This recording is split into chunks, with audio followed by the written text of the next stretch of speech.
Steamship Authority is a proud partner in many Falmouth community events, including town meeting coverage. And for good reason. Not only do we have a terminal and offices here, about 1/3 of our employees call Falmouth their home.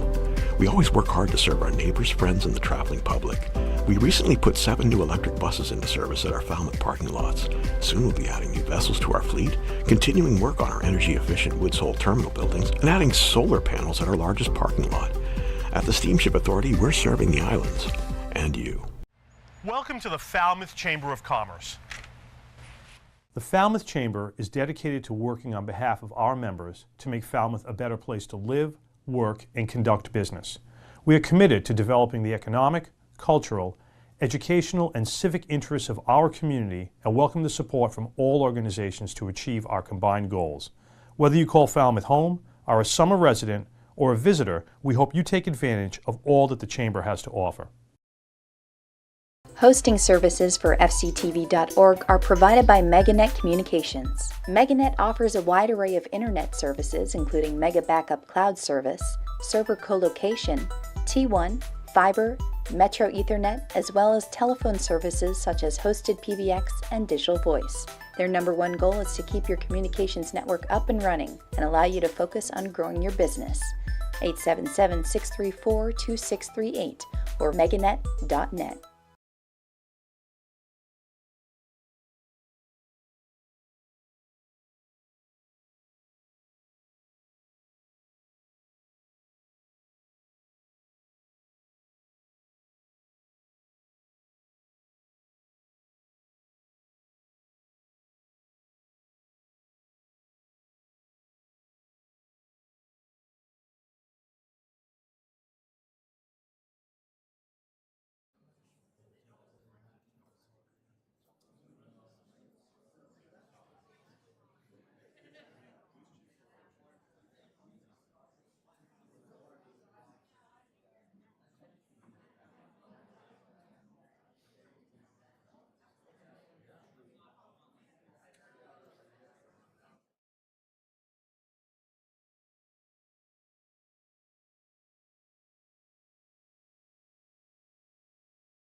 Good evening.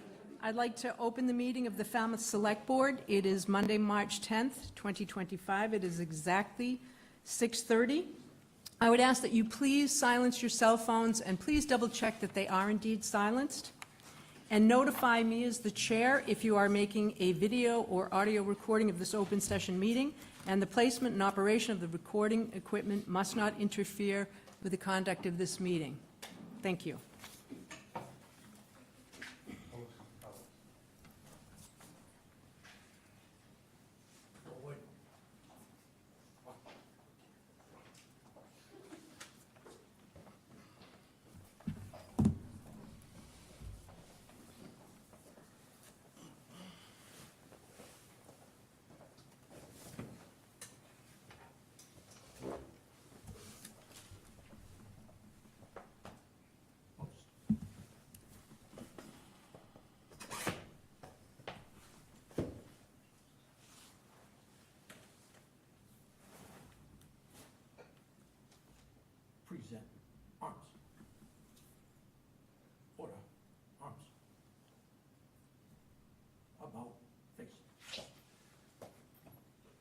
Forward, march.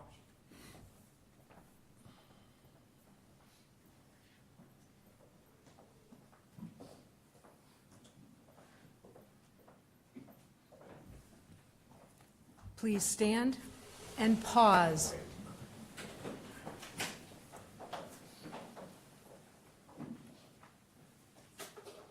Detail officers, present arms.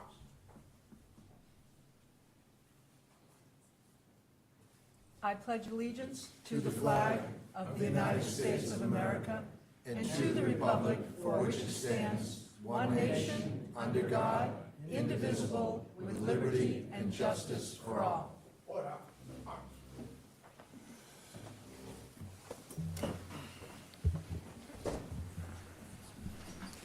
We have a very special evening tonight, and I would like to turn over recognition to Chief Laurie.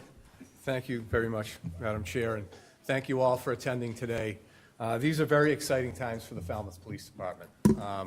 I believe to date, we've hired 27 police officers, made 9 promotions, and you're going to see 13 people get sworn in today, as well as the current staff. We're going to all reaffirm our oath today. What makes today very special is a couple of things. One, we have 2 seasoned officers coming to the ranks because we have a lot of younger officers here. And I refer to them as the Linfield 9. We sent 9 officers to the Linfield Police Academy. Again, to my knowledge, the Falmouth Police Department has never sent 9 police officers to the academy. And to graduate all 9 is an absolute anomaly.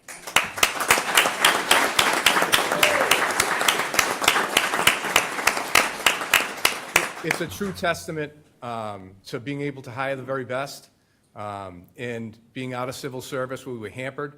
I'll tell you, the last civil service hire that we had, the opening came up in his town on the other side of the bridge, and he left us just off probation. Now we were able to hire people that want to be here in Falmouth, that want to stay in Falmouth.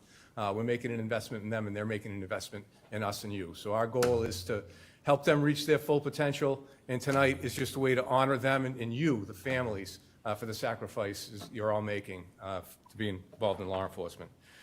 So I'm going to start off by calling up Officer Caleb Basie.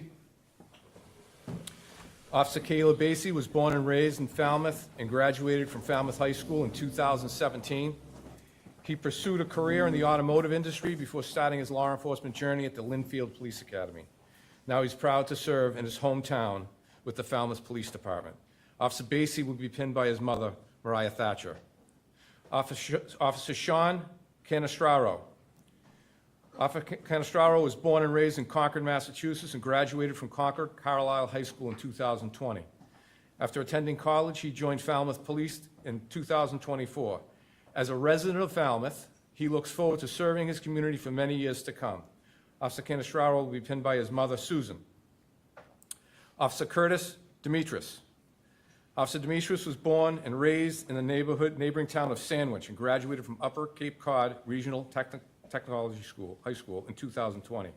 He attended the 74th MPT Plymouth Academy and started his career as a patrol officer in 2023 with the Truro Police Department. Officer Demetris transferred to Falmouth Police Department in September of 2024 and is currently assigned to the midnight shift. Officer Demetris will be pinned by his father, Officer John Demetris of the Mashpee Police Department. Kevin Fry, please come forward. Was born in Falmouth and grew up in Mashpee. Graduated from Mashpee High School. He's a proud member of the Mashpee Wampanoag tribe. For the past 6.5 years, he was a correctional officer and deputy chief at the Barnstable County Sheriff's Department until joining the Falmouth Police Department in February of 2024. He is a dad to his beautiful 4-year-old daughter, Sky River. Officer Fry will be pinned by his father, Chief Kevin Fry, and daughter Sky Fry. Officer Cody Garcia, please come forward. Officer Garcia was born and raised in Falmouth. There's a theme here. Graduated from Falmouth High School. He was an avid hockey and lacrosse player with a love for competition. His passion, drive, and courage have now been channeled into his new career with the Falmouth Police Department. Officer Garcia is proud to be a part of the organization. He's looking forward to reaching his full potential with the Falmouth Police Department. Officer Garcia will be pinned by his wife, Livia Garcia. Officer Michael Gilboy. Officer Michael Gilboy was born and raised in Boston. He's a graduate of Xavier Brothers High School He holds a bachelor's degree from Suffolk University and is currently enrolled in a master's program at Coastal California University. Officer Gilboy has 4 years of campus law enforcement experience. He has spent the last 26 years with the Franklin Police Department, where there he served in multiple duties such as honor guard, field training officer, narcotics officer. He was assigned to the Special Task Force with DEA, ATF, U.S. Customs, U.S. Marshal's Office, and the Mass State Police. He was also an 8-year member of the Metro Law Enforcement Council SWAT team and spent 25 years as a canine handler. Backstory by this, he's going to be pinned by his wife, Heidi. His wife, Heidi, was a traveling nurse, fell in love with the Cape, and as we all know, happy wife, happy life. So Heidi, I want to thank you very much. He's an awesome addition to the staff, and welcome aboard. I'm going to now turn it over to my illustrious Deputy Chief, Brian Lowell. All right. Joseph Girton. Officer Joseph Girton was raised in Weymouth, graduated from Weymouth High School in 1998. He earned his associate's degree from Massasoit Community College, where he was captain of the basketball team and academic athlete of the year. He would go on to earn his bachelor's degree from UMass Boston, where he also played basketball. Officer Girton was a seasoned officer in Hull for a few years after graduating from UMass. Most importantly, Officer Girton is a father to 3 daughters. He enjoys being on the community engagement team as well as joining the mountain bike team. He looks forward to starting his master's degree studies in the fall. Officer Girton will be pinned by his wife, Sarah Girton. Officer Colby Howell. Officer Colby Howell was born and raised in the town of Barnstable. Graduated from Barnstable High School in 2018. Holds an associate's degree in criminal justice from Cape Cod Community College. Officer Howell enjoys playing hockey in his free time. Officer Howell will be pinned by his mother, Christine Howell. Officer Jake Munier. Officer Jake Munier was born and raised in Lakeville, Mass. Graduated from Apponequet Regional High School. Joined the Falmouth Police Department in the summer of 2024. As a patrolman, he serves on the Cape Cod Regional Law Enforcement Council Search and Rescue Team and as a member of the Community Engagement Team. Officer Munier would be pinned by his mother, Priscilla Munier. Officer Spencer Rose. Patrolman Spencer Rose was graduated from Bourne High School. He attended St. Anselm College, graduating in 2023 with a bachelor's degree in criminal justice. He is currently enrolled at Boston University, working towards completing his master's degree in criminal justice crime analysis. Patrolman Spencer Rose will be pinned by his mother, Kim Morey. Officer Dominic Viola. Dominic Viola began his career in the fitness industry. In 2001, he started serving as a reserve officer for the Falmouth Police Department, a role he held for 8 years. For the past 15 years, he's worked in the healthcare industry. Dominic's committed to serving the town of Falmouth as part of the community engagement team. He's married to his wife of 20 years, Jen. Together, they are proud parents of 2 daughters, Alexis and Gianna, and they enjoy being grandparents to their granddaughter, Lainey. Officer Viola will be pinned by his granddaughter, Lainey, assisted by his daughter, Alexis.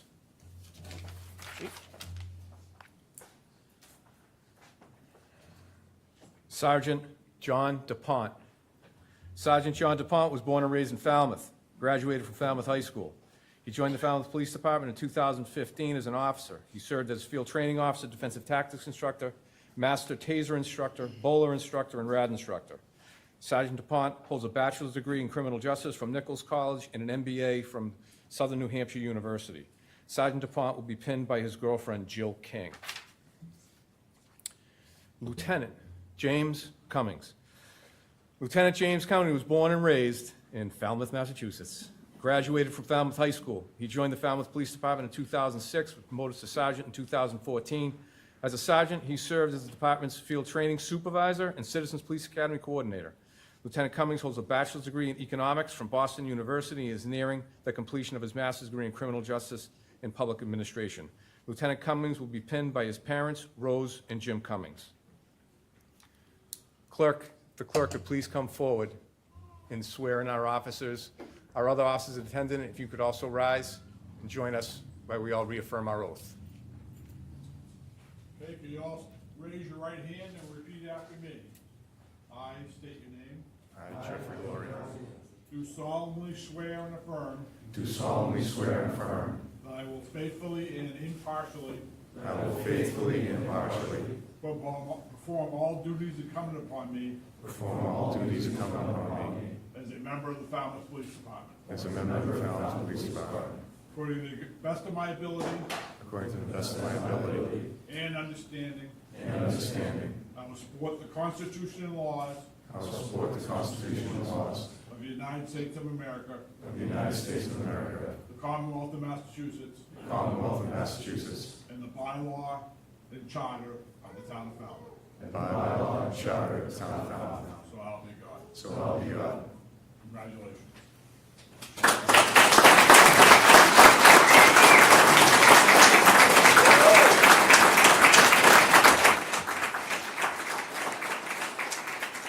If those pinning our officers could please come forward.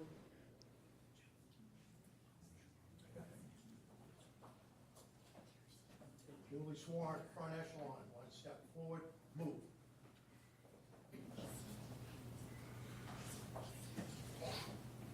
So if those that are pinning our officers and supervisors could come forward to pin them, please come forward.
Lieutenant Casella, you have command. Detail officers, attend. Up. Duly sworn, attend. Up. Detail officers, present arms. Duly sworn, present arms. Department officers, order, arms.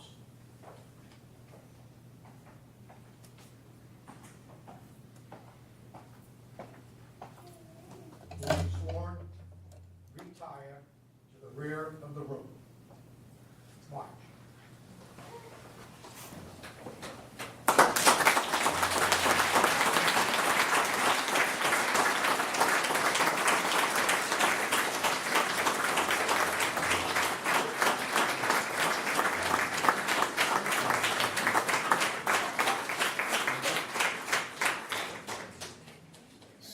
So in closing, again, I want to thank all of you for attending.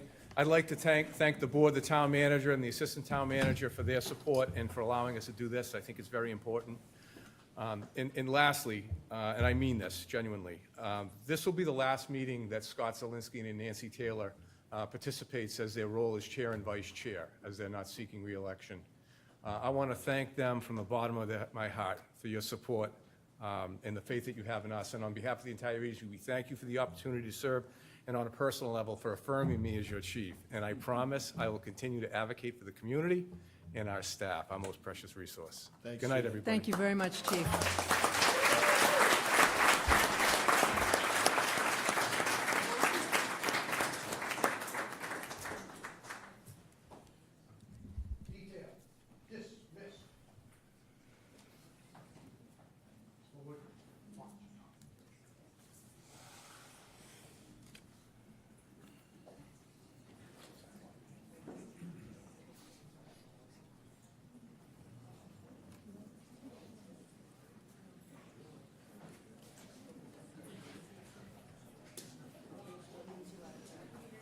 Congratulations.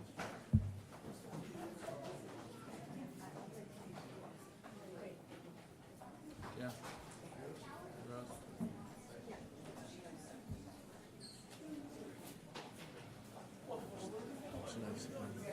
Very nice.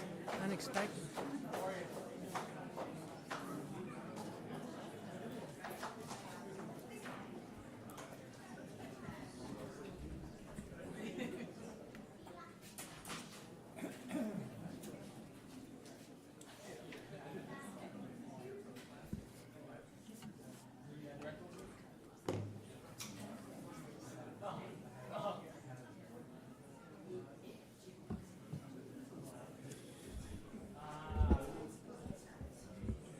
Okay, the board will continue with its business, and we will go right to announcements. Are there any announcements from the board?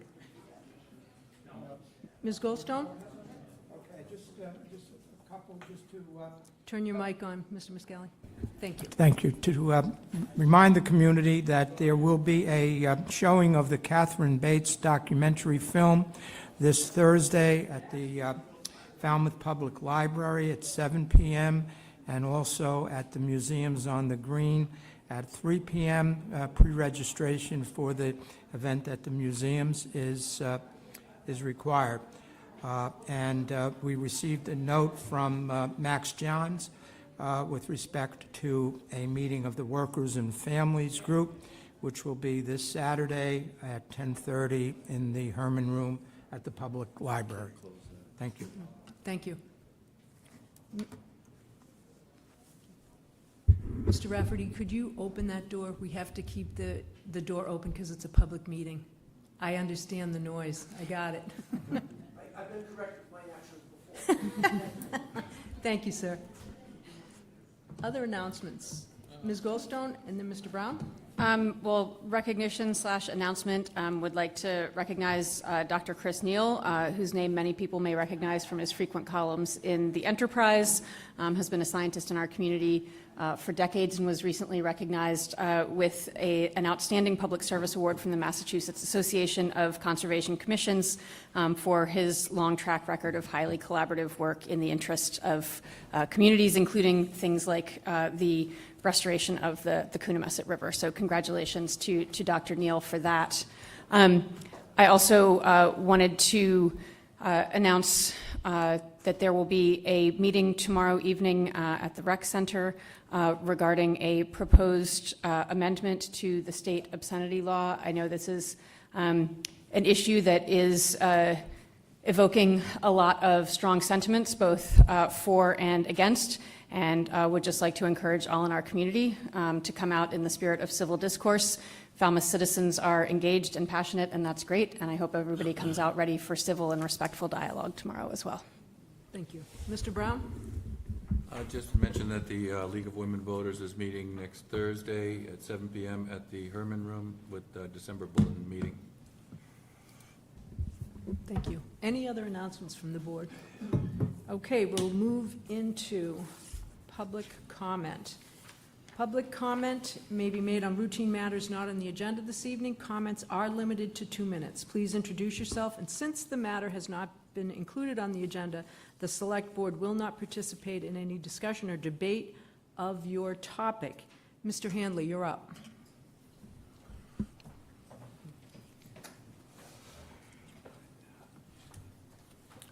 Thank you, Madam Chair. I'm Matthew Hanley from 710 Thomas Landers Road. Many of you may have heard me speak at numerous meetings. I'm here tonight, unfortunately, to address an issue I hope the board will take serious, but also a very important public issue about freedom of speech and the right to speak in a public meeting. Recently, I was discouraged from speaking at a Water Quality Management Committee meeting, and I was not allowed to speak on a public meeting about betterments. I would like to speak about that water quality in this town, the ability to speak or gather information is being limited. This is one of the biggest issues in our town, and it's a very important issue. Homeowners in this new section of sewering don't even know that their house is going to be sewered or their house is going to be affected. homeowners don't know there's going to be grinder pumps on their property. There's going to be a raw sewage pumping station across from their house or next to their house. The public needs to be brought in, notified, and there needs to be public hearings on those issues so those neighbors and residents and taxpayers of this town can properly be heard and those issues can be addressed. I know all well, I'm a direct abutter to the wastewater treatment facility, and my concerns and my input has been ignored. I've had to go to Mass DEP numerous times to get my voice heard and my concerns. You know, so I'm speaking for this taxpayers and homeowners that are going to be affected, that don't have the time or don't want to put their family in jeopardy and fear of retaliation against their families. So I am taking the stand to protect those people's right of freedom of speech. Thank you. Thank you. Anyone else here for public comment? Okay, if not, we will move into our public hearings, and our first public hearing is, I'm sorry?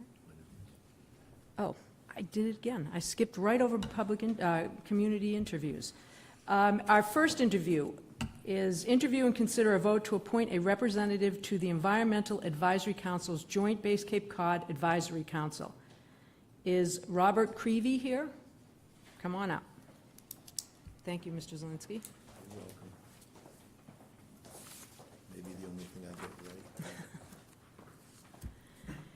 Mr. Creevy, is there anything in your application, or that isn't in your application, that you would like the Select Board to know about you? No, ma'am. I believe the application is comprehensive. Okay. Questions or comments from the board? Ms. Goldstone?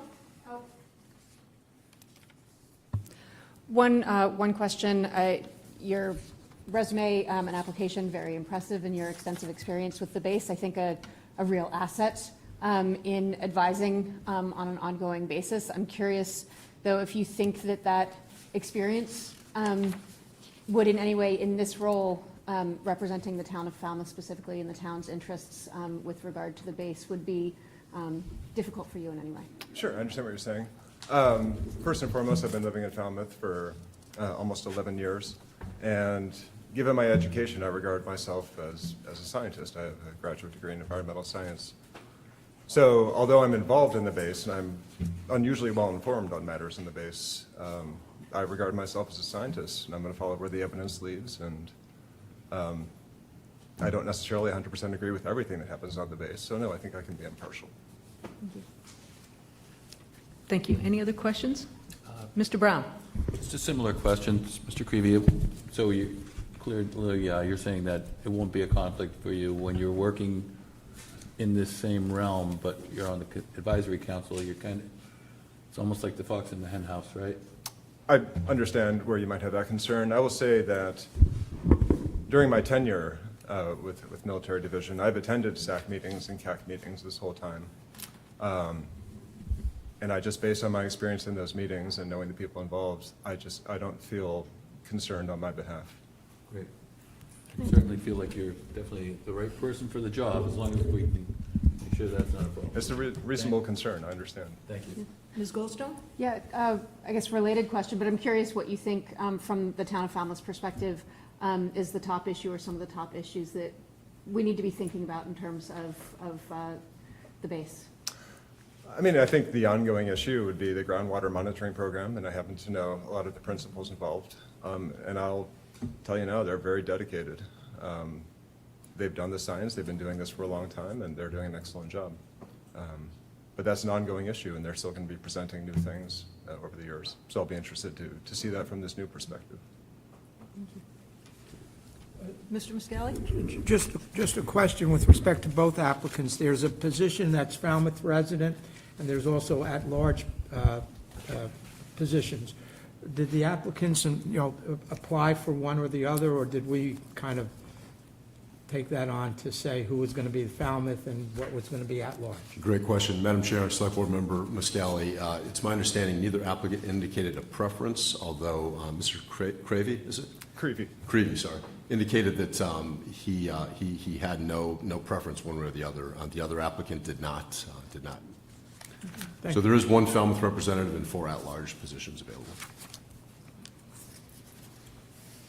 Any other questions or comments? Thank you. Thank you. Okay, is Dr. Schreiber here?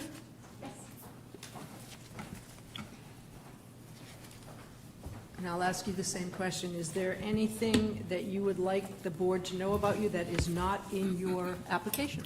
No, I felt it was comprehensive. Okay. Questions from the board? Ms. Goldstone? Yeah, same question I asked Mr. Creevy. What do you think from the town's perspective are some of the biggest issues that you would be looking to engage on with folks on this committee? I have been following this through newsletters from the Association to Preserve Cape Cod, APCC, and I know that there has been a lack of transparency during this time. So that's certainly something that I would be looking to, I would hope to support, is that Falmouth is getting the information that we need about how things are affecting us here in Falmouth. Any other questions? Mr. Brown? Yes, could you please explain or just describe your current, is there some current involvement you have with the programs at the military installation now? Not at all. Okay, thank you. Any other questions or comments? Thank you.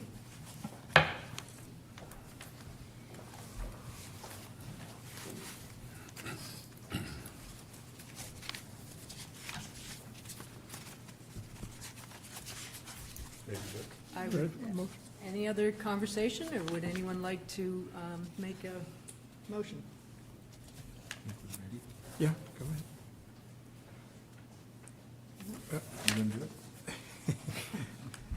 ahead. I make a motion to recommend the appointment of Dr. K.E. Schreiber to the Governor's Office for the position of at-large member of the Environmental Advisory Council Joint Base Cape Cod Community Advisory Council. Okay, I'll second that. Okay, I have a motion and a second. Any further discussion amongst the board? Seeing none, all those in favor? Aye. Aye. Unanimous, thank you. And Madam Chair, I would move we nominate Robert Creevy to the Falmouth representative of the Environmental Advisory Council, Joint Base Cape Cod Community Advisory Council. Okay, I have a motion and a second. Any further discussion amongst the board? Seeing none, all those in favor? Aye. Aye. And thank you both for your willingness to serve. Thank you. Okay, now we'll move into public hearings, and I will go to Mr. Zelinski for the notice, please. Thank you, Madam Chair. Notice is hereby given under Chapter 138 of General Laws as amended that Quicks Hole Taqueria LLC, doing business as Quicks Hole Taqueria, has applied for a transfer of all alcohol beverage restaurant license located at 28 Water Street, Unit C, Woods Hole, Mass. An application for a common victuals license has also been submitted. A hearing on the above application will be held at the Falmouth Senior Center in the Old Silver Surf Drive Programs Room at 780 Main Street on Monday, March 10th, 2025, at 6:45 p.m. Comments may be sent to selectboard@falmouthma.gov per order of the Select Board. Thank you, Mr. Zelinski, for the notice. Is the applicant here? Come on up. And Mr. Renshaw, do you have any comments before we speak to the applicant? No, Madam Chair, I do not. Thank you. Questions on the application from the board? Seems in order to me. I don't have any questions. Yeah, just clarifying that this is essentially just a name change of the business and transferring the license over? Is that the? Yes. Yeah, no ownership. Any public comment regarding this application? Okay, seeing none, I will entertain a motion to close the hearing. So moved. Second. Okay, I have a motion and a second just to close the hearing. Any further discussion amongst the board? Seeing none, all those in favor? Aye. Discussion amongst the board? It's all in order. Okay, motion to approve the application for the transfer of the all-alcoholic beverages restaurant license Quick's Hole Taqueria LLC, doing business as Quick's Hole Taqueria, 28 Water Street, Unit C, as presented. Is that your motion, Mr. Brown? Okay, I have a motion and a second. Any further discussion amongst the board? Seeing none, all those in favor? Aye. Unanimous. Thank you. Thank you. One question. Okay, we'll move into the second public One more hearing. question. I'm on Quick's Hole for the common victualler later in the agenda. Is that something that we need to stay for? Or was that taken care of already? That's on the consent agenda, so unless anyone's, I don't believe so. Okay, thank you.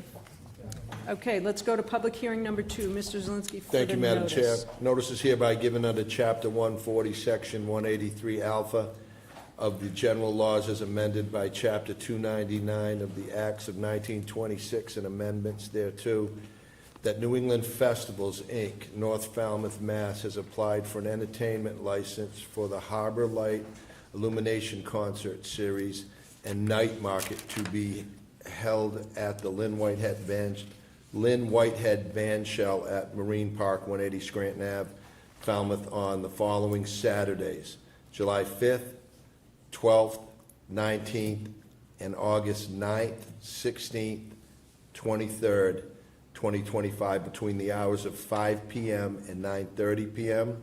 A hearing on the above application will be held in the Old Silver Surf Drive Program Room at the Falmouth Senior Center, 780 Main Street, Falmouth, on Monday, March 10th, 2025, at 6:45 p.m.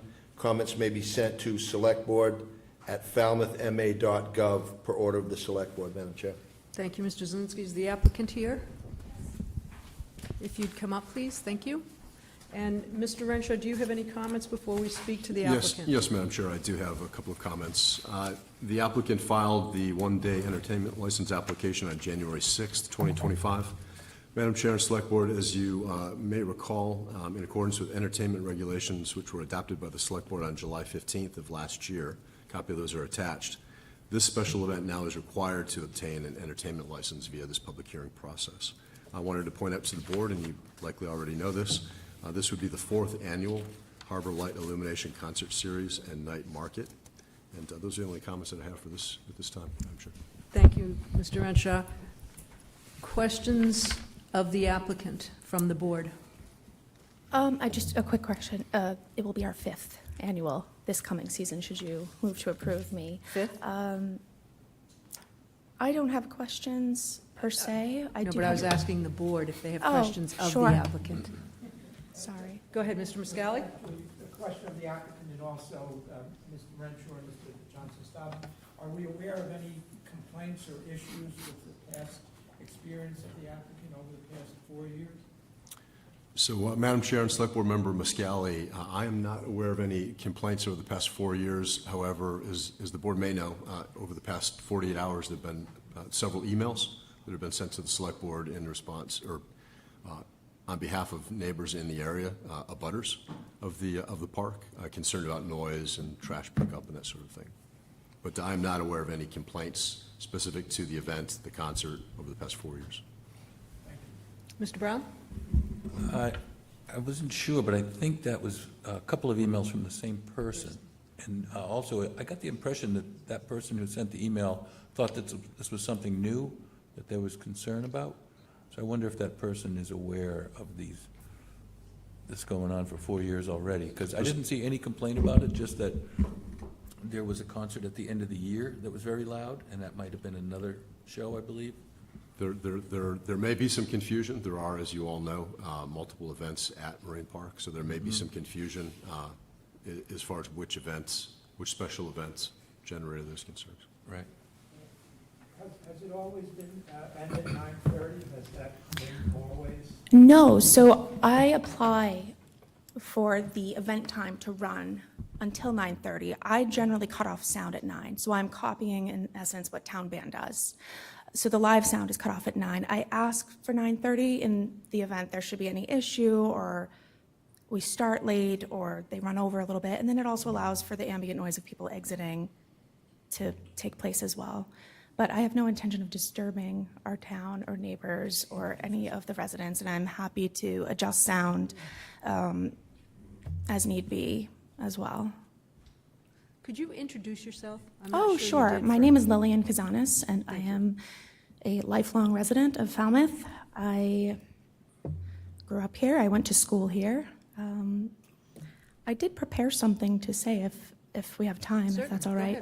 right. Go So some of you in this room might know why I started this event, and others might not. But I didn't just start this event because I thought, oh, well, this would be fun. I started this series because I recognized that there was a need in our community. And in 2019, some dear friends of mine, they were grappling with the reality that they were not going to be able to afford to send their daughter to college.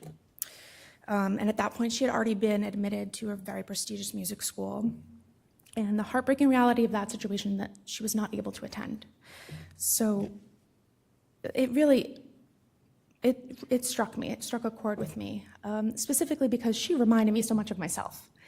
And unlike her, I was afforded opportunities to continue my education, and I was able to do so because of the people who make up this town.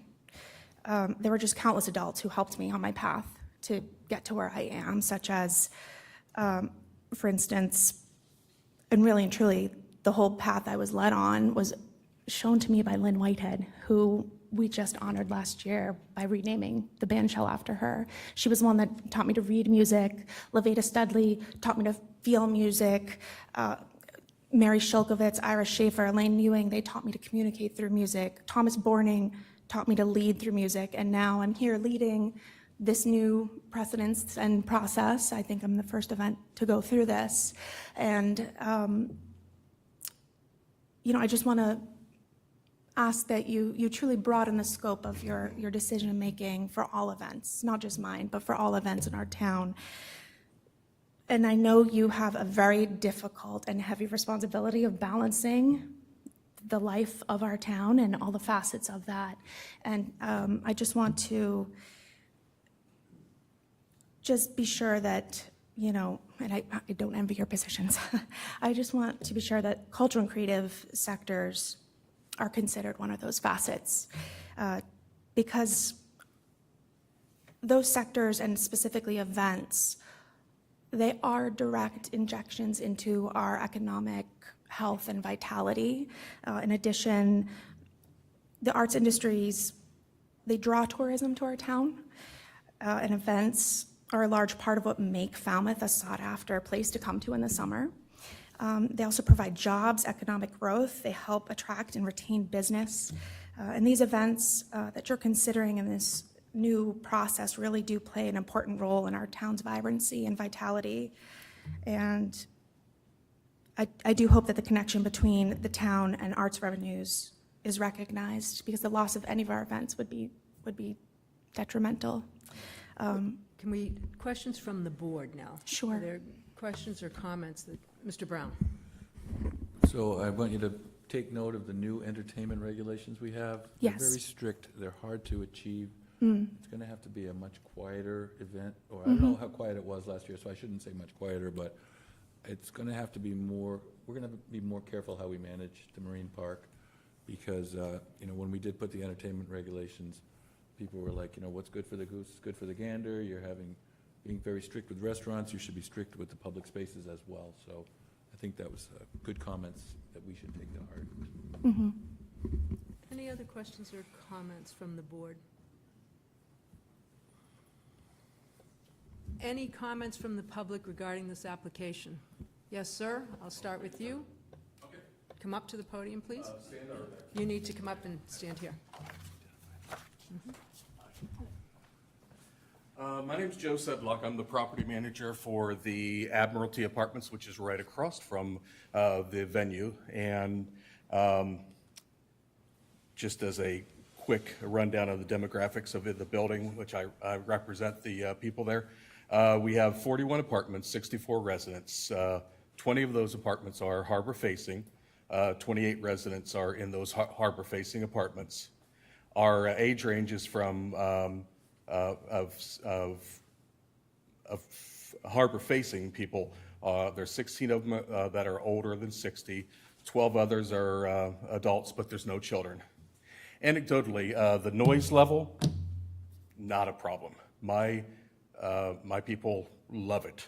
You know, they love when the big concert, which I can't remember the name of it, but Coast Fest. Thank you.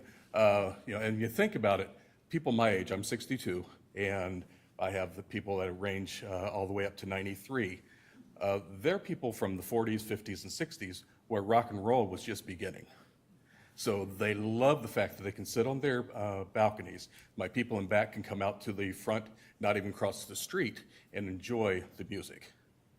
So in a nutshell, you know, we are fully in support of this, and we probably are the biggest property to be impacted by the noise.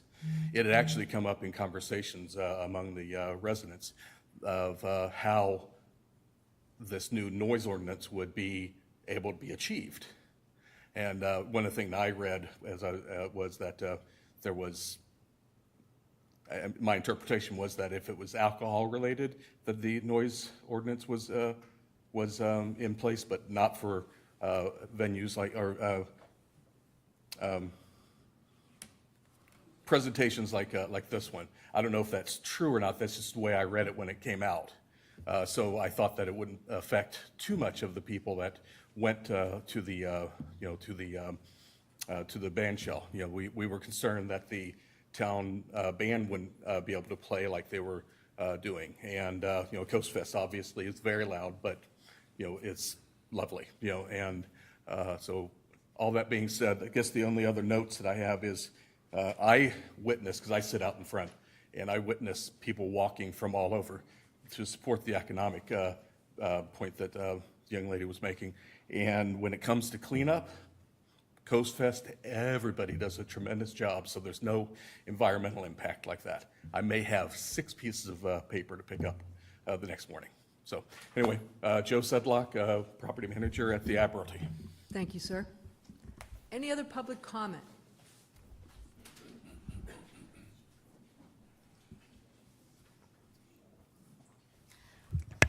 Thank you.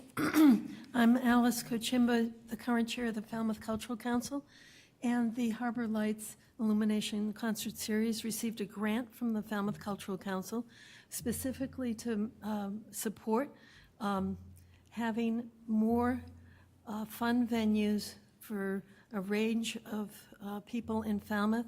The things that were in the application that impressed me was there was also a local artisans market for our artists, as well as the music, and it was a pick your price, the way that Katuitt Center for the Arts does it.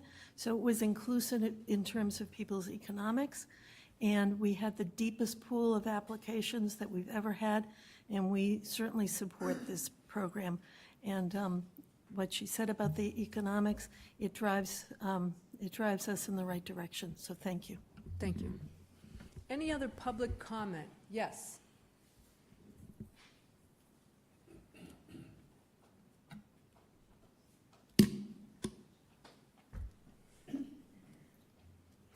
Barbara Schneider, Precinct 4, Town Meeting Member. I would be remiss not to say something that involves sound in this town. And Mr. Brown brought up the rules, and I would just say to all of you, if we stop supporting events like this, every one of us who live near the water, if we are in our second floor of our homes, hear everything, including an old uncle singing to somebody at a wedding, or an acoustic guitar, or my neighbor practicing the saxophone with his sliding door open. This is what we're about, and we should want this, and it should be a pleasure. And if somebody's complaining because they're hearing music, I am sorry for them. I hope you will not get so tight on these things that we cannot function and enjoy these beautiful things that are offered to us. Thank you. Thank you. Any other comments? We've got 2 more. Okay? Oh, no, I'm going to take sir, and then I'll take you, and then there's one in the back. Which one? Good evening, everyone. How's it going? My name is John Benninghoff. I'm a Falmouth resident, and for the better part of my adult life, I've made a lack of a living playing music in this town.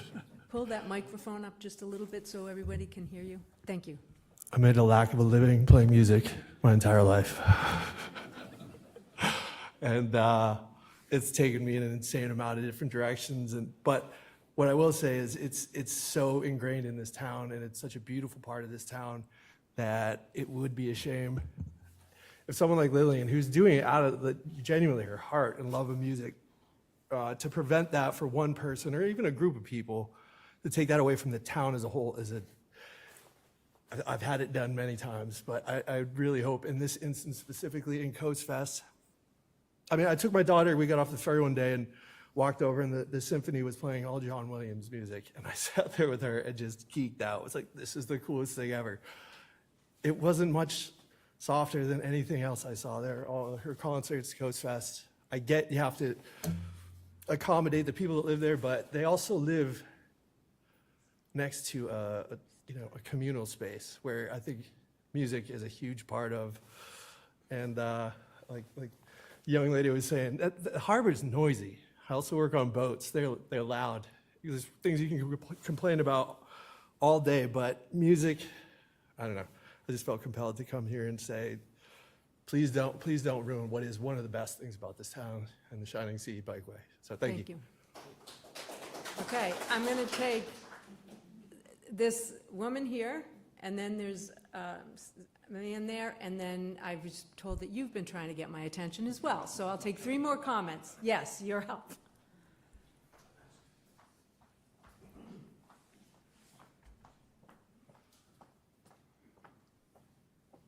Yes, thank you. You're shorter. Yeah. My name's Roseanne Amaru. I've lived in this town since 1962. I ran the Montessori Academy at Cape Cod for 30 years in North Falmouth.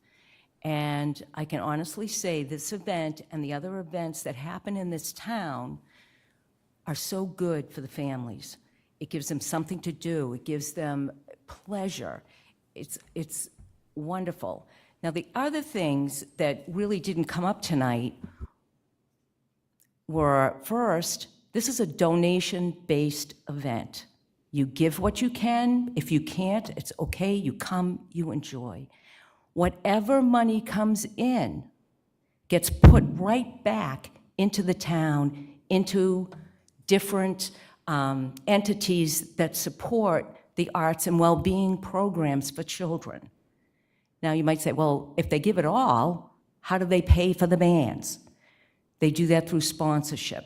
So, I mean, there's Toyota, there's WMVY, there's the ferry. So there's a number of different ways that money comes in to pay for the entertainment.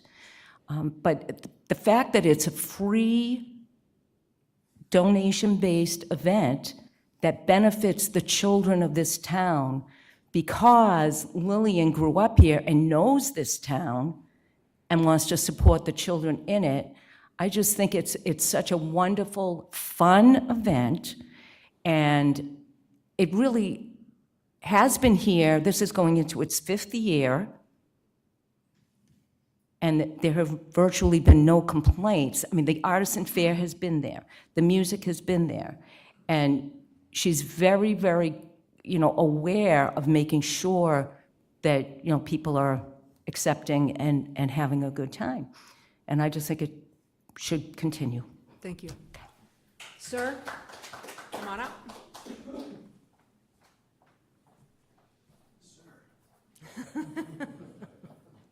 I know you. Hello, thank you. Most of what I have to say is a little bit redundant, I'm afraid, but Introduce yourself, because other people may not know. I will. Thank you very much.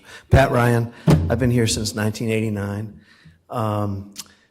Taught a lot of music to a lot of people in public schools and Falmouth schools, private lessons for years, and played at hundreds of weddings and festivals, not festivals, but some festivals, not hundreds of festivals, but events and restaurants and bars, and even back in the day when I had to, make sure there's no policemen on my street when I got home after a gig, because I'd have to take my clothes off because I smelled like an ashtray, so that's how long ago I was playing in bars. I'm glad that law changed. But, you know, and at the band show, I was part of the Jazz Fest Falmouth group for the first couple of years that we had Jazz Fest there at the Harbor, 2008, 2009. We had Esperanza Spalding and John Batiste before. They were Grammy Award-winning artists. And, you know, I just think that I'm in full support of having this event go forward. And for all the reasons that's been said, the local economy and business and culture, and I think young people especially, and all people, we need context to go out and hear and experience live music. And I'm a little bit ignorant about what the new rules are in other facets of the town and music, but I'd be remiss if I didn't say that I hope that all we're saying about the Coast Fest can sort of bleed over a little bit because I think when it comes to live music, anywhere, I play all over the Cape, if it does have to come down to some rule or law about amplified versus non-amplified, which often doesn't correspond to volume, it should be about decibels, and it shouldn't be about amplified or non-amplified. And even better, I'd rather leave it to civility and to have people have dialogue and talk with one another, and not have just indiscriminate policies and laws and rules, you know, which can sometimes be subjectively misapplied, you know, be the rule of the land, because people need to have music, and the economy needs it, artists need it, our culture needs it. And if we let the squeaky wheel, I'm not saying that people should tolerate loud, crazy music any more than, you know, I've been playing outside sometimes and some car will come by with a boombox or no muffler and it drowns out the music completely, but nobody's complaining about that. But, you know, of course there should be basic protocol, but we should leave it to human interaction and decency and the community and not have it be laws. You know, if we let the squeaky wheel always get the grease without dialogue, we're doing a disservice to the community. So we have to think about all the stakeholders. So sorry about getting off track a little, but thank you all. Thank you. We have one more comment. Go ahead, sir. Good evening. My name is Rick Maple. I live at 174 Queen Street, actually on the Scranton side of Queen Street. I've been here 21 years, and I hate to go against what everybody's saying, but I fully understand that. It's not that I'm not in support of entertainment across the street, because I enjoy it myself, whether it's on the water program that takes place or Thursday night shows. But my unit condominium is located about 30 yards away from the bandstand itself. And yes, in the past years, I had no issue at all on the one night that they actually did it. My concern is more that almost every Saturday night in July and August, which is the primary season, that there'll be that form of entertainment taking place almost every Saturday night. We have young families, I get grandkids that go to bed at 7 o'clock at night, and we are so close to that area, and that's my concern. Not the entertainment in the town, like I say, I enjoy it personally, my family does. It's the amount of times that they're requesting to do it, and it looks like it's 3 in July, 3 in August. That's pretty much every Saturday night when we have our family members come down. And we'll, like I say, I sent the selectmen a picture from our home where the bedrooms are located. You can see how close we are. I'm not saying don't do it. I'm saying maybe we should limit the number of times that we do it. And I appreciate any support that you could give that way. Thank you. Thank you. Madam Chair? Yes. Could I just perhaps offer a clarification? So this request from this applicant for 6 events this year matches last year. They had 6 events last year, not 1. So I think you may be thinking of a different event that may have been loud last year. It was not this series of concerts. There were 6. 6 Saturday nights? That's correct.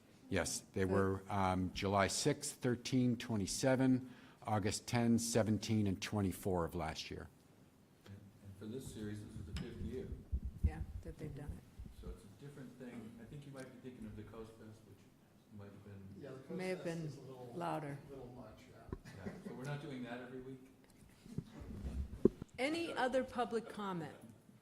Okay, seeing none, I'll entertain a motion to close the hearing. Okay, I have a motion and a second just to close the hearing. Any further discussion amongst the board? Seeing none, all those in favor? Aye. Okay, discussion amongst the board. Well, Ms. first of all, Goldstone? first of all, I'm grateful to everyone who came out tonight to participate in the public hearing and contribute your opinions. I'm strongly of the opinion that we need to support events like this. Our town needs joy and music. It's something to look forward to every summer. And Mr. Brown, I was frankly a little surprised by your comment. If I'm not mistaken, I saw you at Coast Fest last year. It's right. I mean, they're fun events, and I didn't say I don't like it. This has been going on for 5 years. There haven't been complaints. I don't know why we would ask this event to be different this year, to try to meet an impossible standard, and I don't know what standard we would be holding them to if we were to say be quieter. Right, and so I guess I'm fully in support of approving this entertainment license and would like to find a way to ensure that these events are actually able to go forward in the way that they have for the past 4 years. Are you making a motion? Yes, motion to approve. Okay, I have a motion. Do I have a second? I'll second, and I just wanted to clarify, I just wanted to let them know that we have this new entertainment regulation. I'm just saying. And if we need it's to out do there. something to ensure that that regulation doesn't impede this event, I think we should talk about that. And they need to be aware of what it says, what it regulates. Go ahead. Yeah, if I may, certainly when we adopted this policy back in July of 2024, there was some discussion and some concerns that were raised. And I think that this whole issue is going to be one that the Select Board is going to have to deal with over the next year or two to see how we can keep Falmouth a place to live and enjoy, and at the same time respect other people's positions as well. So this was, I think, the first application we've had since we adopted this policy. I support this particular application, and I think it is going to be a learning process on the part of the Select Board as we go forward with applications that will come before us in the future. Thank you. Okay, so Ms. Goldstone made a motion. Did I hear a second? I'll second. Okay, I have a motion and a second. Any further discussion amongst the board? Seeing none. All those in favor? Aye. Unanimous. Thank you. Okay, we're going to move into business. Presentation from the Cape Cod Commission's year in review. Christy Senatori is with us.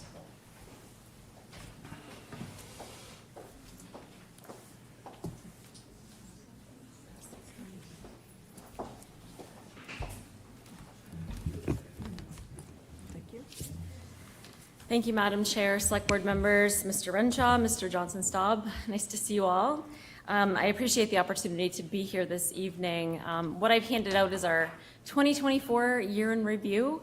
It's not a comprehensive overview of all of the work that we did last year, but it does provide a high-level overview of some of our major initiatives. So I'm Christy Senatori, I'm the Executive Director at the Cape Cod Commission, and so I know you still have quite a few items on your agenda tonight, so I'll try to be as brief and concise as possible, but wanted to provide you with a little bit of highlights of our work from last year and then talk about some of our major initiatives for next year. I also did just want to take a moment to recognize John Julie, who is the Cape Cod Commission representative from the town of Falmouth. Thank you for appointing him. He's one of our newer members, but I would say got up to speed pretty quickly. So certainly through the chair, if it's okay, I'd love to give him a few moments at the end of my remarks to just make a few comments and address the board. So I wanted to just emphasize a few of our major initiatives and then also have a chance for a dialogue to recognize some of those opportunities for us to be able to work more collaboratively and partner with the town of Falmouth. And I try to use this as an opportunity to keep the lines of communication open. I do visit all 14 select boards as well as the Barnstable Town Council from time to time in an attempt to do that. So one of our major initiatives last year was the development of our regional housing strategy. We released that document after about a year's worth of work and research and work with the stakeholders, and we released that in May of last year. It includes a number of local zoning recommendations where we worked with the local community stakeholders as well as staff within each of the towns. It also contains a number of regional recommendations, and these include new funding mechanisms and programs, zoning reform opportunities, streamlined permitting, and potential formation of new entities to support affordable and attainable housing.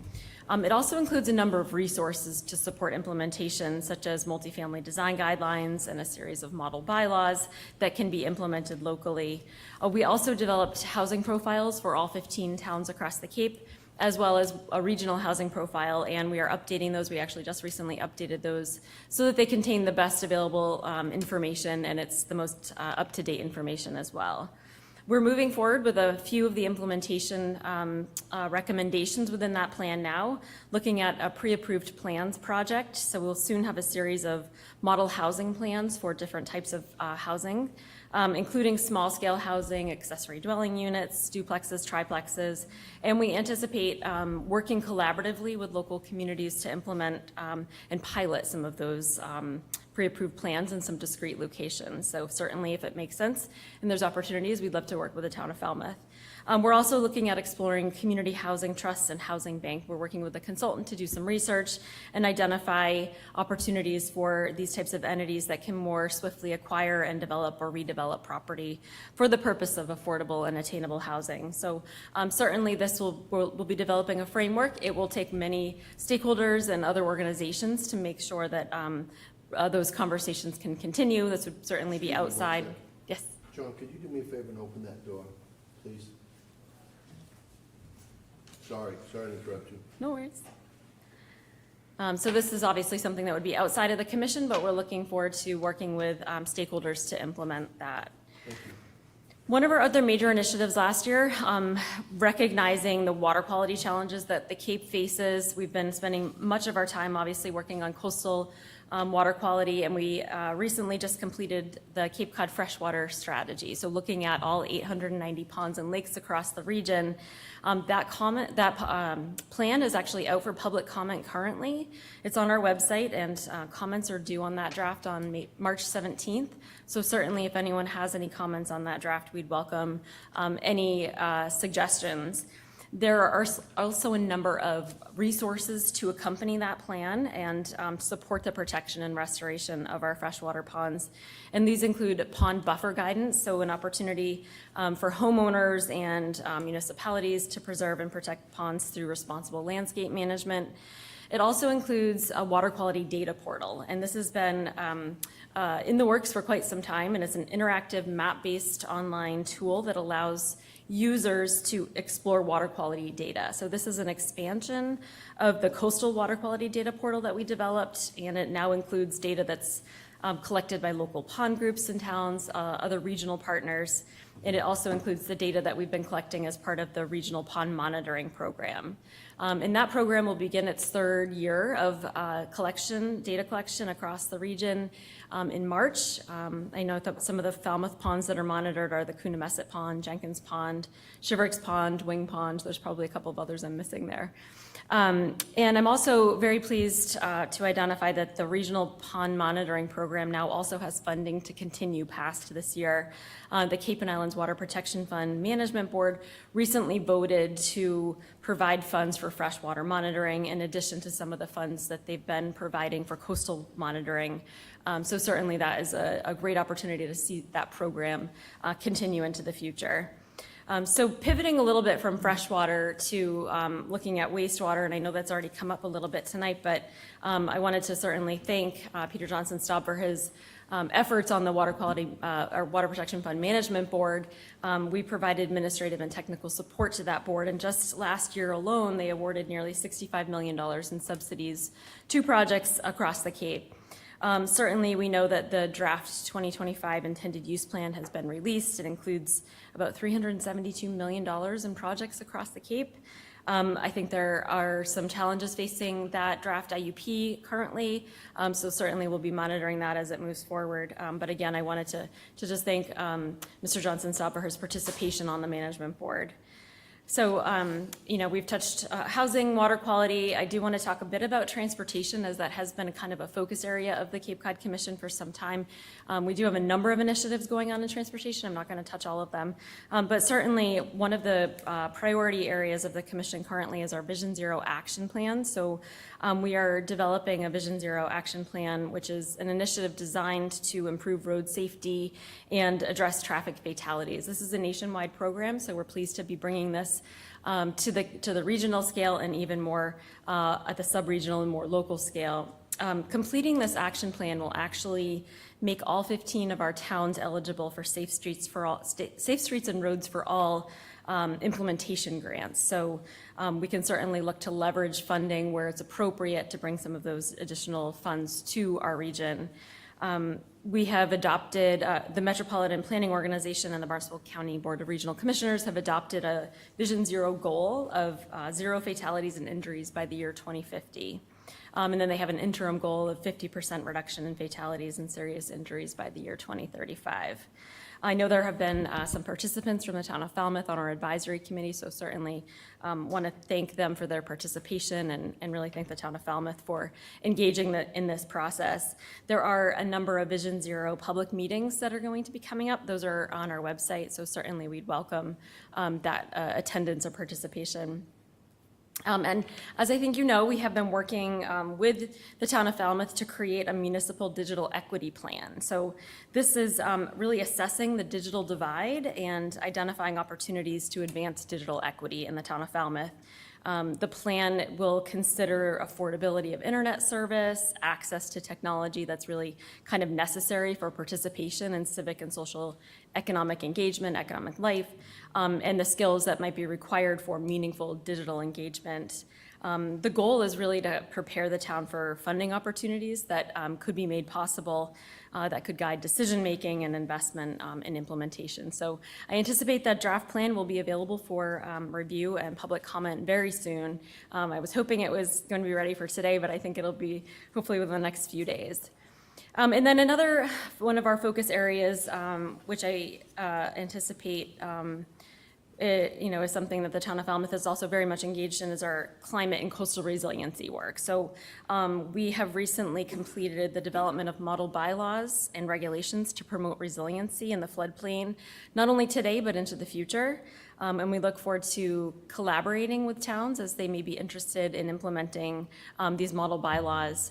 And I think you're familiar with our low-lying roads project that we have now worked in all 15 towns. All 15 towns participated in that process, and each town now has a few conceptual plans for vulnerable roadway segments within each of the communities. And so we are interested in assisting any towns that may want to pursue implementation funds or funding for additional designs for additional roadways. So I'm trying to keep that certainly at the forefront of a lot of our discussions.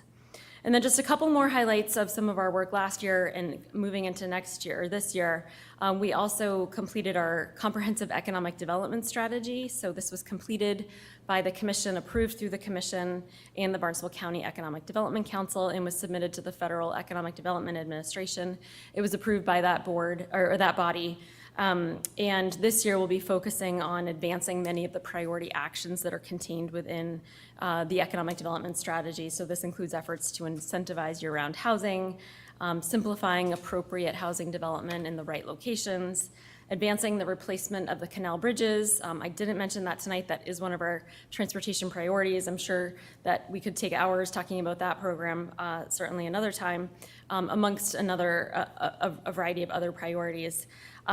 Having this document approved through the Federal Economic Development Administration and being an economic development district makes us eligible as a region for funding through the Economic Development Administration as well. So as grant opportunities become available, certainly we're able to take advantage of and applying for those grants as they may be available. And then finally, the one additional major initiative I wanted to mention is our regional policy plan. So as you may know, we update this plan from time to time, typically about 5 years. And we recently, in the fall, launched the update to that plan. The areas of focus really are encouraging housing in the right places, promoting reuse and redevelopment, preserving our natural areas, economic resiliency, climate action, and infrastructure. We completed a resident survey, which will help to inform the update, really looking at preferences and concerns of our stakeholders across the region.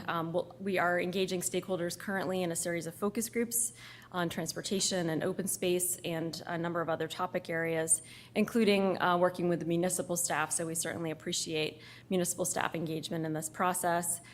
There will be an opportunity for stakeholder and public comment as the draft is developed, and we're hoping to have that by late this spring and early this summer. So I think this is a great opportunity for us to really take a broad look at the regulations that we have in place and identify opportunities to really tailor those goals and objectives more appropriately to meet the needs of the community today.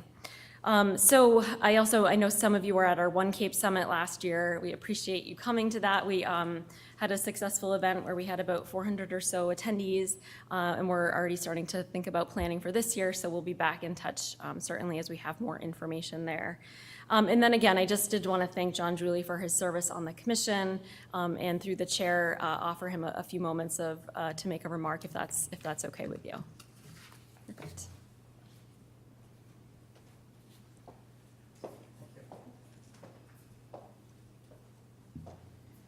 Thank you and good evening. I want to thank the board for having the faith in me and appointing me to the Cape Cod Commission to represent the town of Falmouth. And I'm an alternate on the regional policy plan that we've been working on.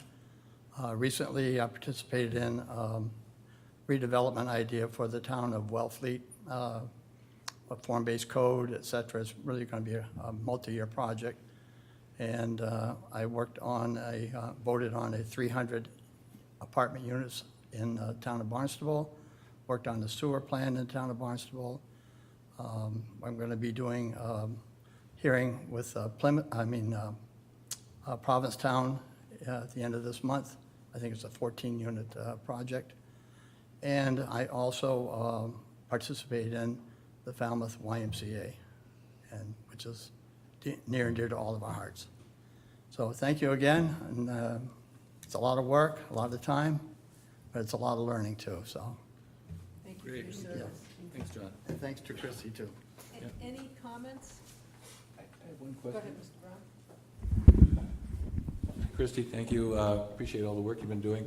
I'm curious if you are being invited to the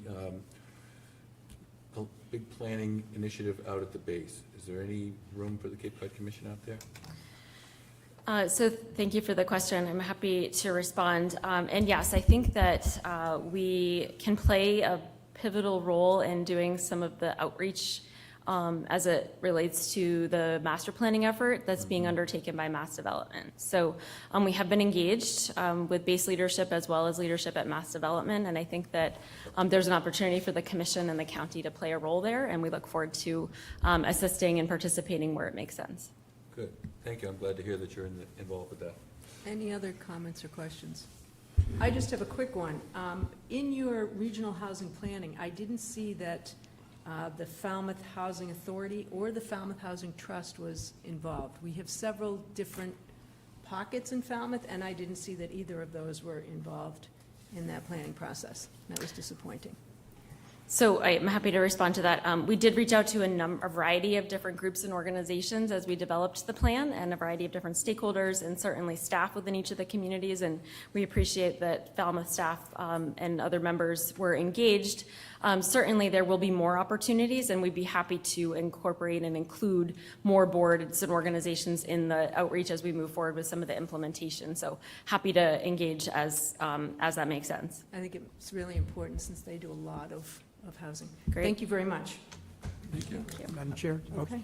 Mr. Muscali? Yeah, I just wanted to mention I had the honor of representing Falmouth on the Cape Cod Commission before I became a selectman, and I was able to see on a day-to-day basis the good work that Christy does and her staff do here on the Cape. I want to especially thank you and John and the whole commission as how quickly you handled the YMCA application and moved it forward. It shows how well the commission can work with local bodies to move good projects forward. I do have one question, though, and that is on the permitting process, and I appreciate the comments with respect to model plans and so forth. Do you have any other recommendations or thoughts about how to speed up the permitting process for the localities to move some of these affordable housing projects forward? So it's a great question, and it is not as straightforward as it might sound, and all 15 of our towns are kind of addressing it a little bit differently. So as part of the development of the regional housing strategy, we put together with the local staff a series of zoning recommendations. So that is a first step that potentially could be identified, and some of those that could be put forward. We also identified a number of recommendations in looking at streamlining permitting in the right places. And so the pre-approved plans program, I do think, is something that could assist in kind of making that process a little bit simpler and streamlined. Much of this is outside of the commission's jurisdiction, but where it makes sense for those larger housing developments, we're also looking internally at our own regulations to identify if there's opportunities to streamline in the right places and potentially change our own regulations. So I think it's a multifaceted answer, and it's different in every community, but we look forward to having those local conversations so that we can try to, advance housing in the right places, the right types of housing that we need. Thank you. Just one more thing. I want to commend Mr. Renshaw and Mr. Johnson-Staub. I think over the past couple of years, there's been more collaboration between the town of Falmouth and the Cape Cod Commission, all to the betterment of the town of Falmouth. So thank you for being available to the town staff for answering a number of questions. Thank you. Thank you. Thank you. Okay, we're going to move on to hear a presentation on the draft single-use plastics rules and regulation for food establishments. I'm going to send that over to you, Mr. Renshaw. And I'm going to ask that you, we're way behind. Thank you, Madam Chair. We have a representative here tonight that is going to, we have a 10 or 11 slide presentation that we're going to give tonight to kind of get the board updated. The purpose is just that. The committee has recently formalized the draft regulations. Have just invited a committee member tonight to give an update to the board and provide any input comments that you may have. Great, thank you.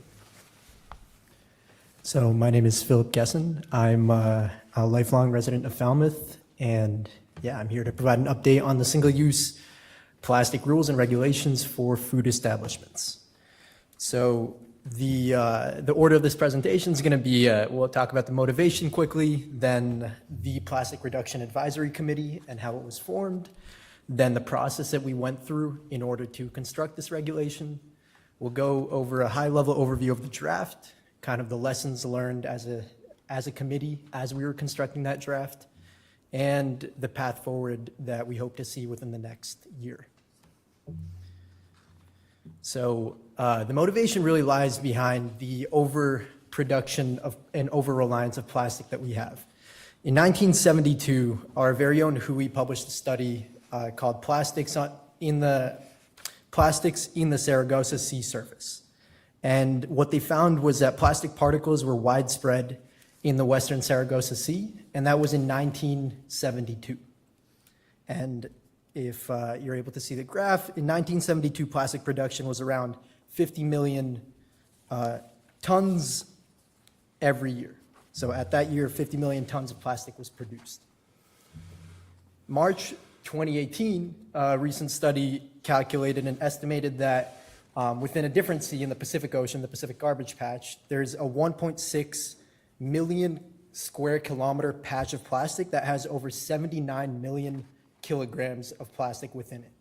And the big issue of plastic is once you create the material, it doesn't biodegrade, which means that if it ends up in the environment, it can only really break down into smaller chunks of plastic. So the more material you create, the more you just have, and it doesn't go away. And so at this point, so from 1972 over 50 years, there's obvious kind of large-scale manifestations of this in the environment, but it's also those microplastics are everywhere, and this is a study from 2025 in February that was published that was studying the microplastic concentrations within the body, and they found that within all the subjects that they looked into, that everybody had microplastics within them, and since 2016 to 2024, the concentrations of microplastics actually increased by 50% within our brains. And our brains are one of the, for some reason, it's still a growing field of research, but our brains are, what this study found was that the microplastics accumulate in the brain a lot more than any other organ, and they did find that microplastics and nanoplastic concentrations in normal decadent brain samples were 7 to 30 times greater than the concentration seen in the liver or kidneys, and that, so it's, the microplastics are within us, they're in the environment, and we're having over-reliance on this material when there are many cases where we can use something other than plastic. And so in 2023, a petitioner's article, which was pushed by me, was presented to the April town meeting to completely ban the use of single-use plastic in the food industry. That was deemed too strict at that point, and so instead, town meeting directed the select board to construct the Plastic Reduction Advisory Committee to instead solicit input from food establishment owners and from advocates of plastic waste reduction in developing regulations to reduce or eliminate the use of disposable plastic containers and utensils by food establishments in Falmouth. And so that was a mission statement that we went with. And so the Plastic Reduction Advisory Committee was created in May 2023. There were 7 of us. There were 2 food establishment owners, Steve Vanners and Mike Lewis from the Bean and Cod and Seafood Sam's. I was on the committee. Stephanie Murphy, Lynn Shad, Christine Copley, Amy Roth was a representative from the Board of Health, and Scott McGann served as an advisor and kind of the enforcement authority and provided a lot of insight.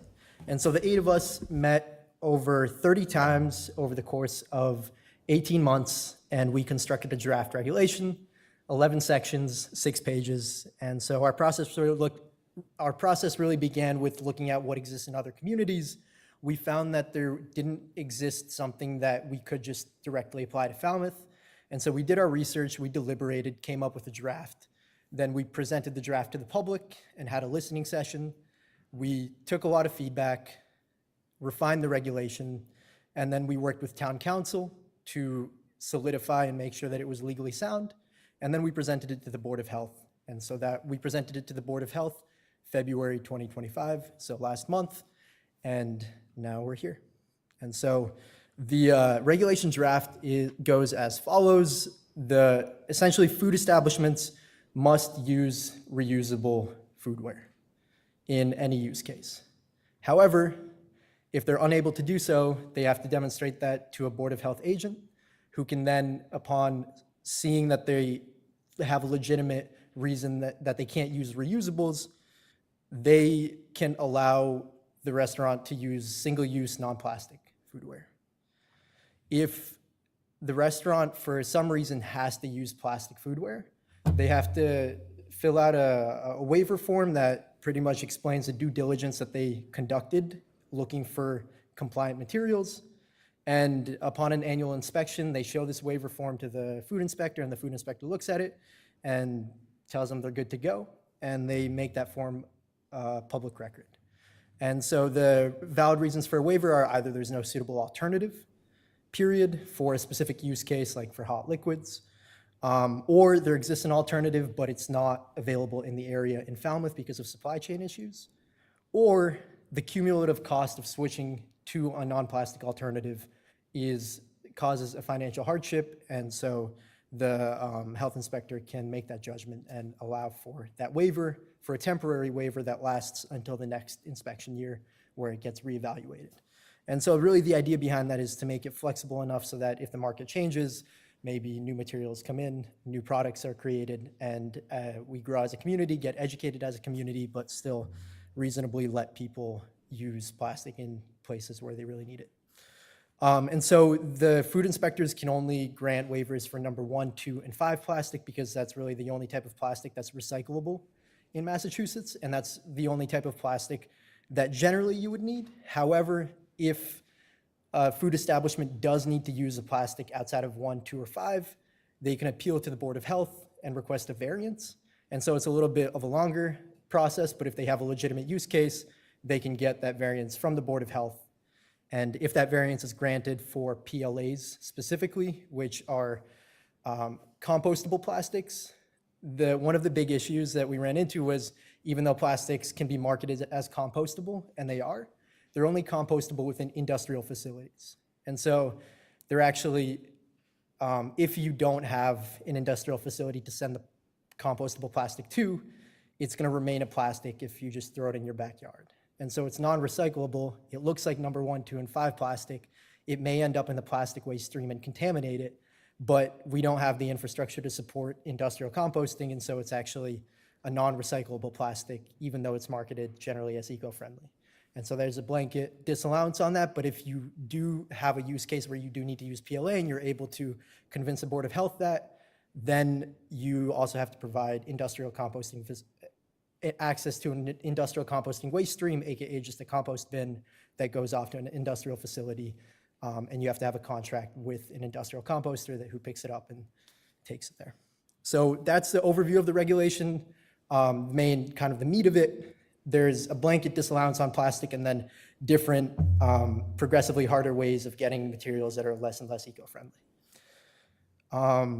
And then for a couple other points in the regulation that were just common sense bans that actually some common sense plastic use cases that we limited. For accessory items, they're only provided upon request, so if you don't need a plastic fork, you don't get a plastic fork unless you request one. They're not bundled together, and they can only be prepackaged in paper. For condiments, they'll be in bottles or in self-serve cups if it's a dine-in facility. And if it's a takeout, then the condiments will only be provided upon request. And then for leftover containers, so if you sat down at a restaurant to eat and then you want to take it home, you are not allowed to give out leftover containers that are plastic, because really the use case of that is to carry food back home, and generally non-plastic containers are able to do that because plastic, the use cases that we found that necessitate plastic are for long-term storage, and a leftover container is short-term. So really for leftover containers, you're only able to go down until the second compliant item in our regulation. So that's a high-level overview. The actual regulation has 11 sections and goes deeper into the nuance of it all. We spent a lot of time really hammering down and looking at every section, and I think really some of the key takeaways here were there doesn't exist something like this yet anywhere else, because I mean we're a pretty we have a unique community. We worked closely with the enforcement authority to understand what's feasible and what works based on the resources, the town resources we're working with. And so it's really catered towards Falmouth. But at the same time, there were communities that passed the original bylaw in 2023 that are looking at Falmouth right now to see what we do and are really seeing how this plays out and seeing if they can use it as a model. So even though this is catered towards Falmouth, we believe that it's a pretty general regulation, and so we're setting an example for these towns that are looking at us, and they're actively reaching out and asking us, and kind of we actually just had a conversation with somebody from Yarmouth to walk them through the process of what we did here. So it's exciting because we are creating something new, and it may have a potential to have an impact outside of this community. But also one of the big things I think that makes this special is that there was a lot of input from every single stakeholder involved in the construction of this. And that's not necessarily unique to this regulation, but I can tell you for a fact that, I think one of our, Mike Lewis, one of our business owners who was on the committee, likes to say that initially we all thought it was going to be somewhat contentious. Nobody knew what it was going to be like going into it, but at the end of it, it would be difficult to tell who was initially the anti-plastic person, who was a business owner, because we really got together, collaborated, and built out a framework that's common sense, makes sense, it's flexible enough to be feasibly implemented, and not cause a lot of hardship, but still really target those common sense overconsumption use cases of plastic. So we believe in it. The committee's pretty invested in it and convicted in it. And we're hoping that if we set the stage here and have this implemented successfully, we can set the example for other communities to do the same. And so the path forward really, March 2025, March 24th, we have a public hearing set. So it's actually the Board of Health. We've submitted the regulation to the Board of Health, and our committee has disbanded because our mission is complete. But the Board of Health is now hosting this public hearing to hear what the public has to say. They may amend the regulation. They'll adopt it. There's going to be a rollout period that restaurants have to get in compliance with it. And then the goal is to have the regulation be active by November of this year. And yeah, that's about where we started and where we're at. So I'm happy to answer any questions. Questions from the board? It's a lot of work you've done. It's a lot of meetings. There was a lot of meetings. And Go ahead, Mr. Brown. I don't have a question. I just think it was very well done, and I appreciate the work. that goes out to all the committee members here as Yes, well. It thank was you really a to combined all effort. of you. Thank you very much, Mr. Gesson. Well done. Thank you. Yes, quickly. Come right up, please.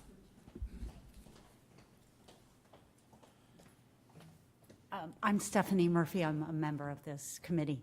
And it just occurred to me, listening to the Cape Cod Commission presentation, that there may be an opportunity, if Falmouth asks for it, to try and get more regional regulation or sponsorship or some sort of support regionally for this type of initiative. You know, we found in our work that it's hard, it would have been much easier if the state had a regulation. You know, you get the buying power of a state. And here we're just dealing with one town, and you have towns sort of being pitted against each other, you know, a water ban in Falmouth, not a water ban in Mashpee. So you hear those kinds of arguments or issues come up. And so I just wanted to plant that seed.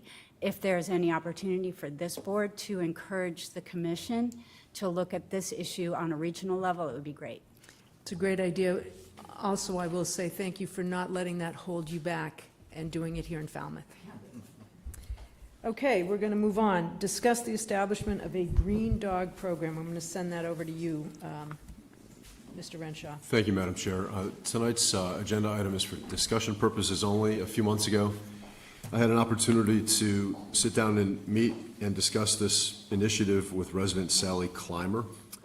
Madam Chair and members of the board, Green Dog Program is a registration and permit fee-based program that allows dogs to be off-leash during specified days and hours at specific municipal parks and facilities. I don't want to steal too much of Mrs. Clymer's thunder with regards to the presentation she's going to give. I want to say that the town of Brookline is an example. In your packets, you have a brochure from the town of Brookline. And again, I asked the chair if Ms. Clymer could give this presentation tonight to just kind of have a discussion and see what interest there might be on behalf of Select Board to perhaps at some time implement a program similar to what the town of Brookline has done. I have not had any discussions at this point with officials from the town of Brookline to learn kind of what's worked and what has not. That is, to my knowledge, the only example of a program like this in the Commonwealth. And with that, Madam Chair, I'll turn it over to Mrs. Clymer. Thank you. Welcome. Hi, good evening. Sally Clymer. I'm a resident of Falmouth. I've been here for about 25 years. And I am proud owner of two wonderful Labrador Retrievers who are very cute and wonderful. So I know this can sometimes be a hot button issue, dogs. But, excuse me? Oh, and Pull the mic closer. There Can you go. hear me now? Oh, God. Okay, so anyway, so I'm here to talk about dogs. And I'm hoping that the board will consider creating what's called a green dog program, which with Mr. Renshaw had just talked about.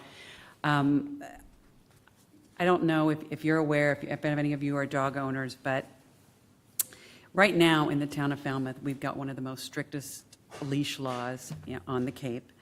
And we've got about 100 conservation areas that people can walk their dogs on. Most of the time, it's on leashes. But there's a big part of the community that, likes to go off-leash. And there's only one property that I know of that you can go off-leash. And so what we have right now is a lot of people breaking the rules and a lot of people being, upset about that. So if you're a person who has a dog on leash or you're afraid of dogs or whatever, then you run into these people who don't have their dogs on leashes. And it leads to a lot of angry people and upset. And I understand that there's a lot of complaints that come into the town hall about that.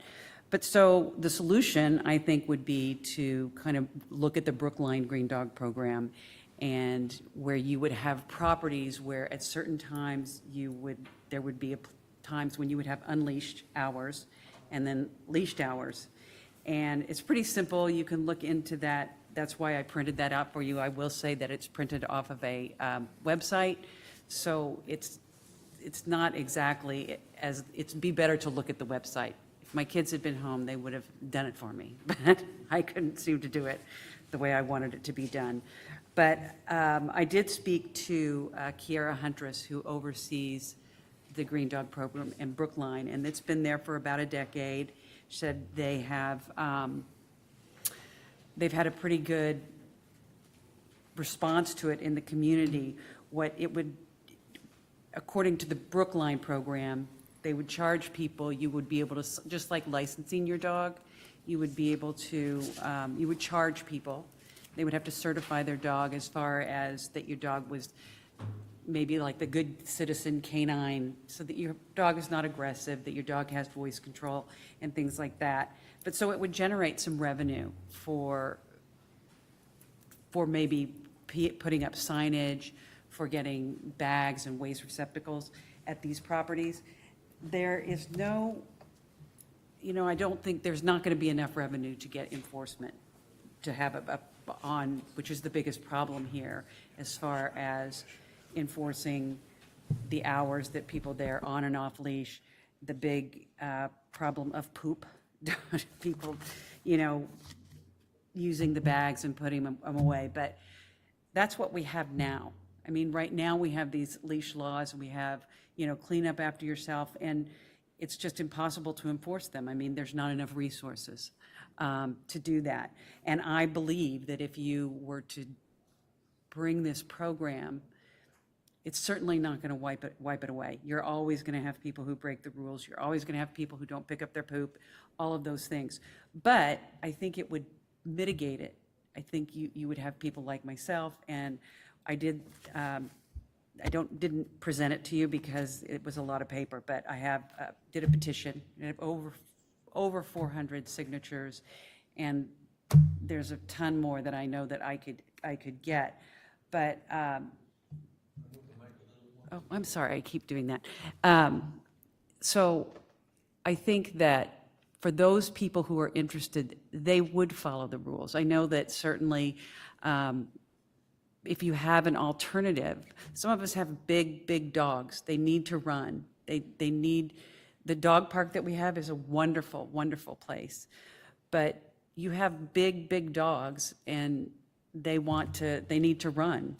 And I mean, and we have these beautiful resources here. As a resident, I like to enjoy them. I like to enjoy them with the dogs. So I think that there's room for everybody in the dog community to have some off-leash time and on-leash time.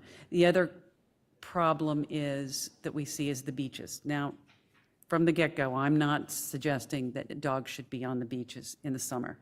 That's just not going to happen, and that wouldn't even be something I would ask. I would say that if the Green Dog Program could include maybe on off-season off-leash hours at some of the beaches. In particular, I don't know if you're aware of Chappaquoit Beach is basically known as the dog beach. Everybody takes their dogs and lets them go off-leash at Chappaquoit Beach.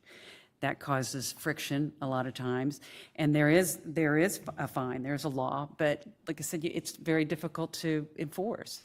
There's just not enough resources. So if you had some times when there was a time when you could be off leash, then people who could expect that, they would know what to expect when they went, if they wanted to not be around unleashed dogs.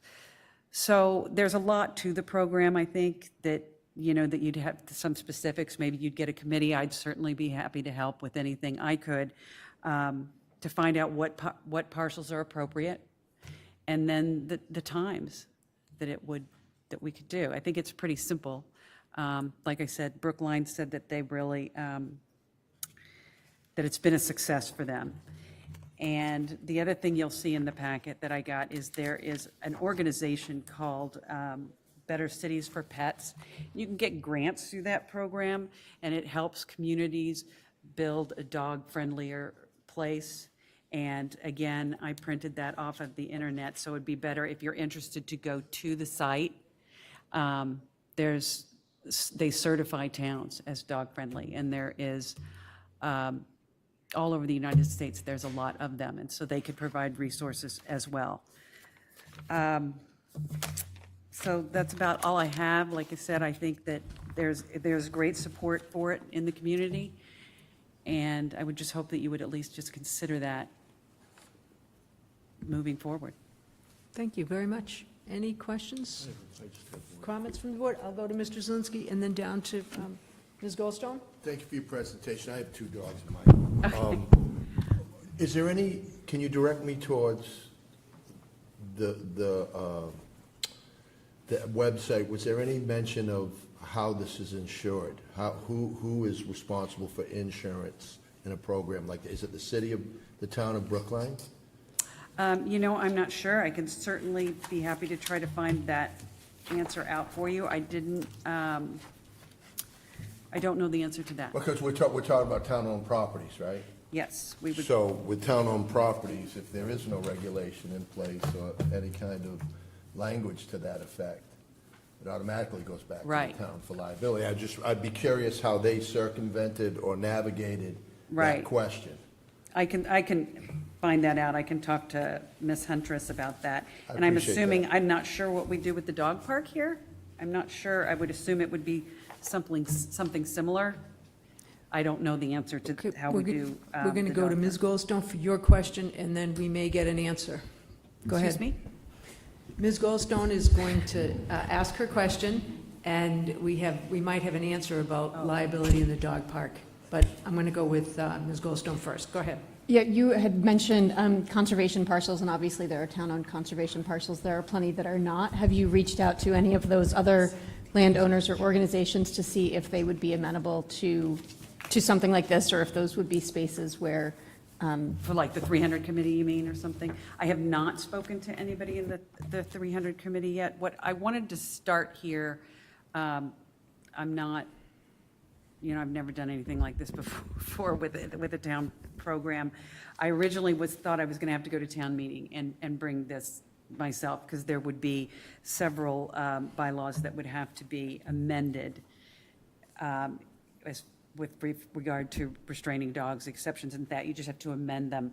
But then, through the various people said, you really need the support as selectmen. So I kind of reversed and decided that I would come to you first to see if I had any support at all.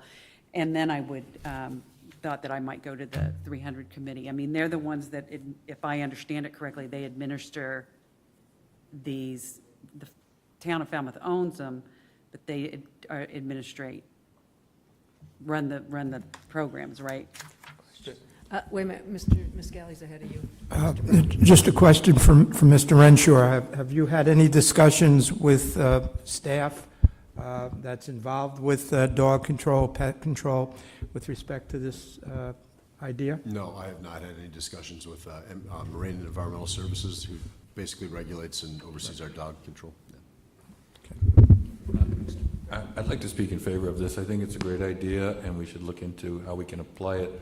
As far as 300 committee, I think a lot of the parcels are different. Sometimes the 300 committee will purchase an open space condition on a property. The owner still owns it, but it becomes open space. Those are not as accessible as Right. town property. And we had a question about the dog park. Did you want to answer that question, Dr. Schneider?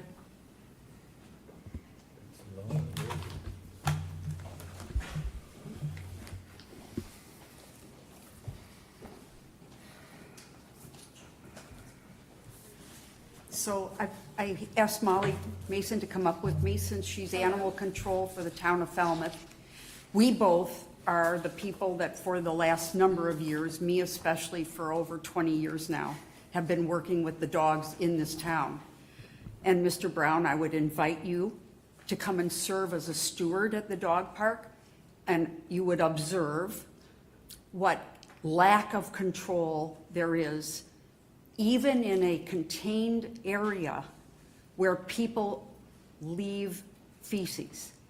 And then we have a person every day assigned to go and pick those pieces of feces up and dispose of them and to keep the garbage changed and so on, so that it is not a burden on the town, but it provides free running area for dogs.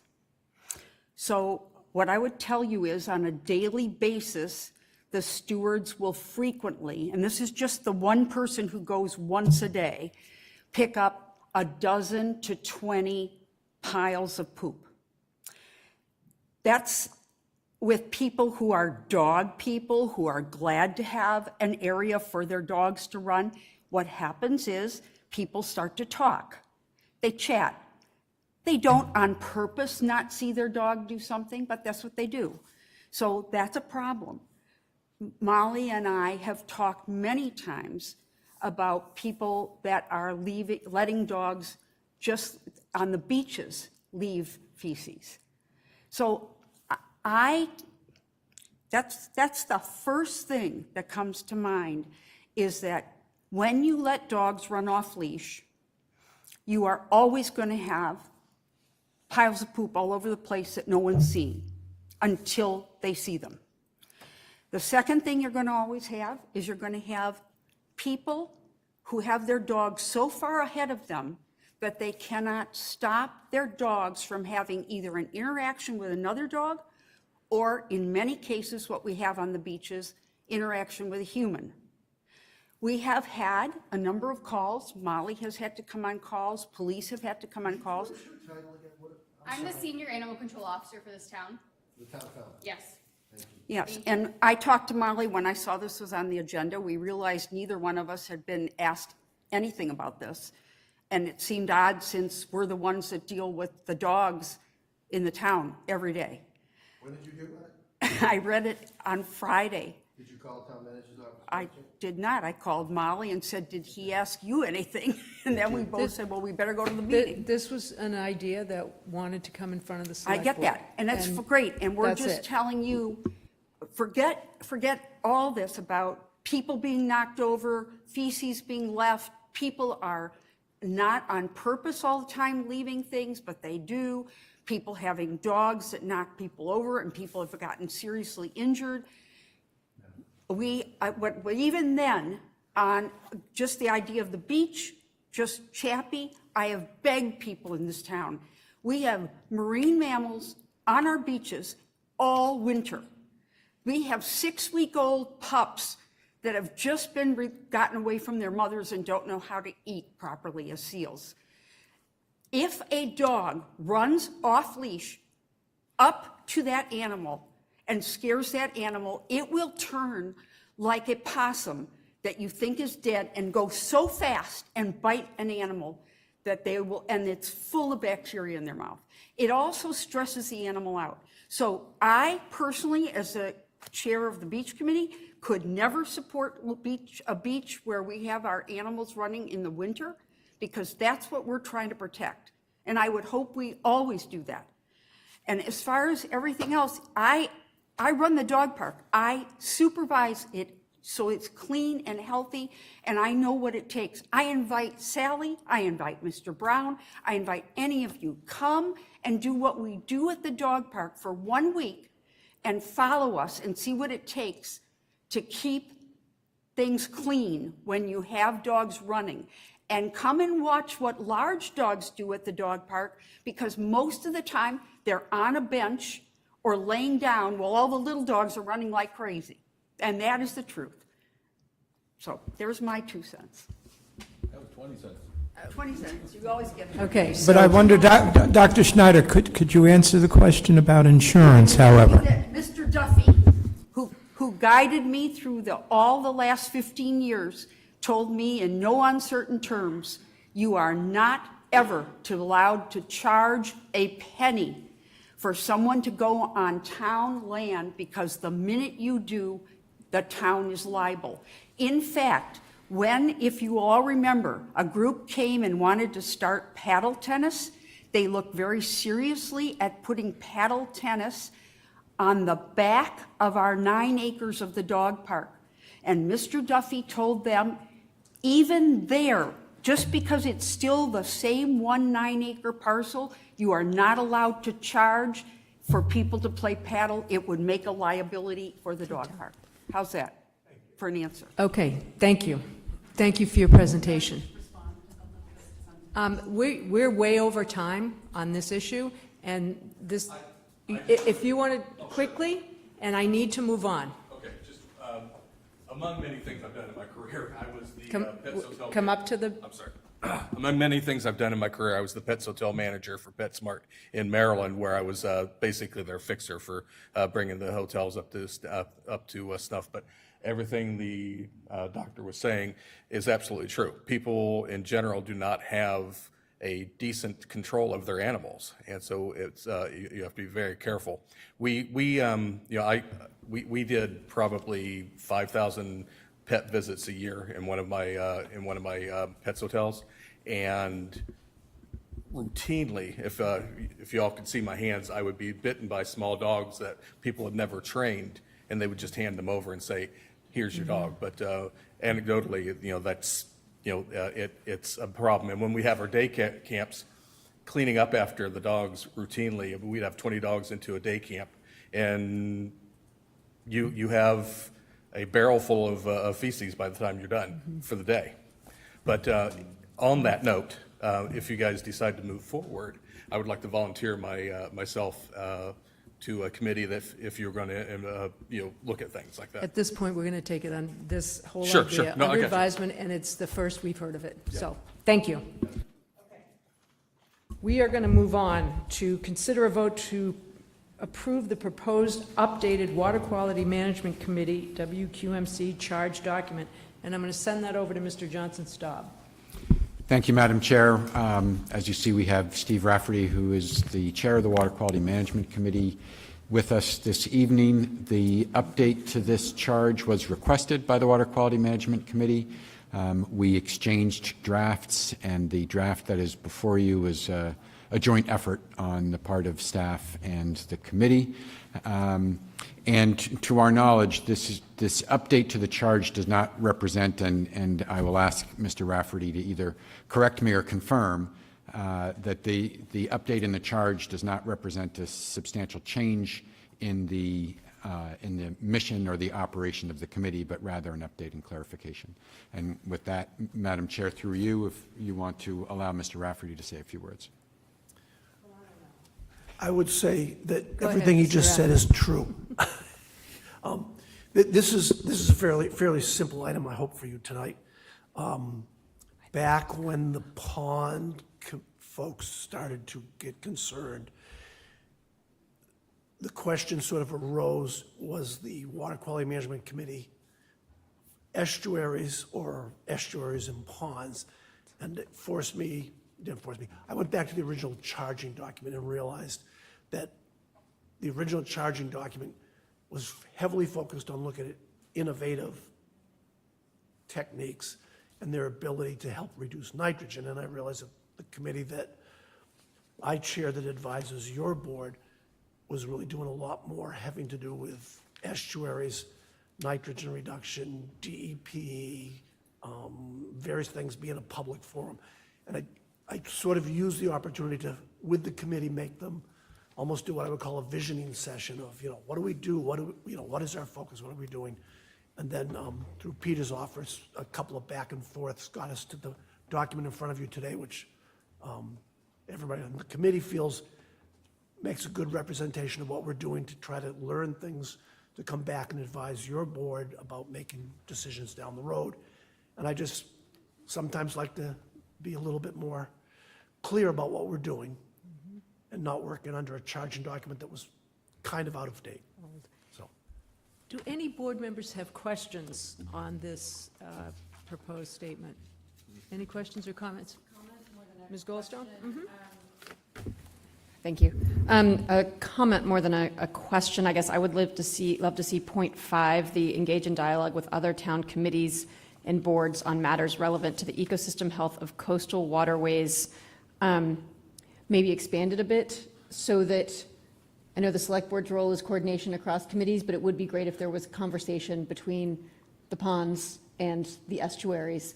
And that language seems to suggest only when it's kind of relevant to the estuary mission that dialogue would be happening, and maybe there could be some expansion there to engage in dialogue with other town committees and boards to, I don't know, to ensure coordination on matters relevant to water health more broadly, or something. I'll defer to Peter on the wordsmithing of that last sentence a little bit. We engage with the pond committee, we engage with the Board of Health, we engage with other people. I think the question is whether somebody's got to declare it to be relevant for us to engage. We're engaged, okay? So. Any other questions or comments?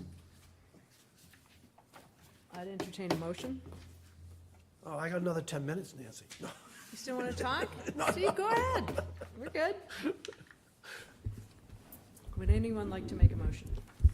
I'll make a motion that we approve the charge of the Water Quality Management Committee as presented. I'll second Mr. Viscarro's motion. Okay, I have a motion and a second to accept as presented. Any further discussion amongst the board? Seeing none, all those in favor? Aye. Unanimous, thank you. Thank you so much. Okay, we're going to move to consider a vote to send the petition to stop Holtec from evaporating nuclear waste to the town clerk to be placed on the May 2025 annual town election ballot. Mr. Renshaw. Thank you, Madam Chair. Last week, Monday, resident Rosemary Carey submitted a written request via email to the Select Board. You all should have copies of that. As stated in Ms. Carey's attached email, the environmental groups Cape Downwinders and Save Our Bay have initiated a non-binding public advisory question for Springtown ballots in an effort to stop the evaporation of radioactive coolant water at the Pilgrim Nuclear Power Plant. Madam Chair, Select Board, as stated in the sample non-binding advisory question, which is attached to your packet and was submitted by Ms. Carey in the email. Since February 2023, Holtec has used submersible heaters in the radioactive industrial wastewater under the guise of heating the building for worker comfort and evaporated approximately 200,000 gallons of wastewater in 1 year. Holtec, as you all know, is the owner of the Pilgrim Nuclear Power Station, which is located in Plymouth. Madam Chair, Select Board, the advisory further states that, quote, aerosol particles from the heating process releases out of the vent transport highly radioactive particles into our atmosphere, end quote, and that, quote, prevailing winds ensure that the majority of these radioactive pollutants will inevitably fall into the Cape Cod Bay, threatening public health, environment, and the region's marine-based economy. I did speak with the town clerk, and Mr. Palmer has advised that Select Board has until 35 days prior to the May 20th election to deliver to the town clerk a question that they have voted to be placed on the ballot. And Madam Chair and Select Board members, I know the resident Rosemary is here tonight to answer any questions. You do have a copy of the suggested ballot question included in your packets this evening. And it's my recommendation that Select Board consider sending this non-binding public advisory question concerning Holtec's evaporation of nuclear waste to the town clerk to be placed on the May 20th, 2025 annual town election ballot. Questions from the board or comments? Ms. Goldstone. A question, I believe, for Ms. Carey, if that's. Ms. Carey, would you step up, please? Go ahead. And I'm just curious why you would go the route of asking us to put this on the town ballot for it to then come back for us to communicate with the governor. given that that's a process that, it'll be into June before we're actually doing that communication with the governor, rather than simply requesting that this board consider the issue and communicate with the governor more immediately. Thank you for that question. Thank you for that question. I would like to defer the Introduce procedural. yourself. Oh, introduce Please. myself. Yes. Rosemary Carey, Precinct 5, Thank you. Falmouth. I would like to defer to Diane Turco of, she's the Director of Cape Downwinders, to answer that procedural question.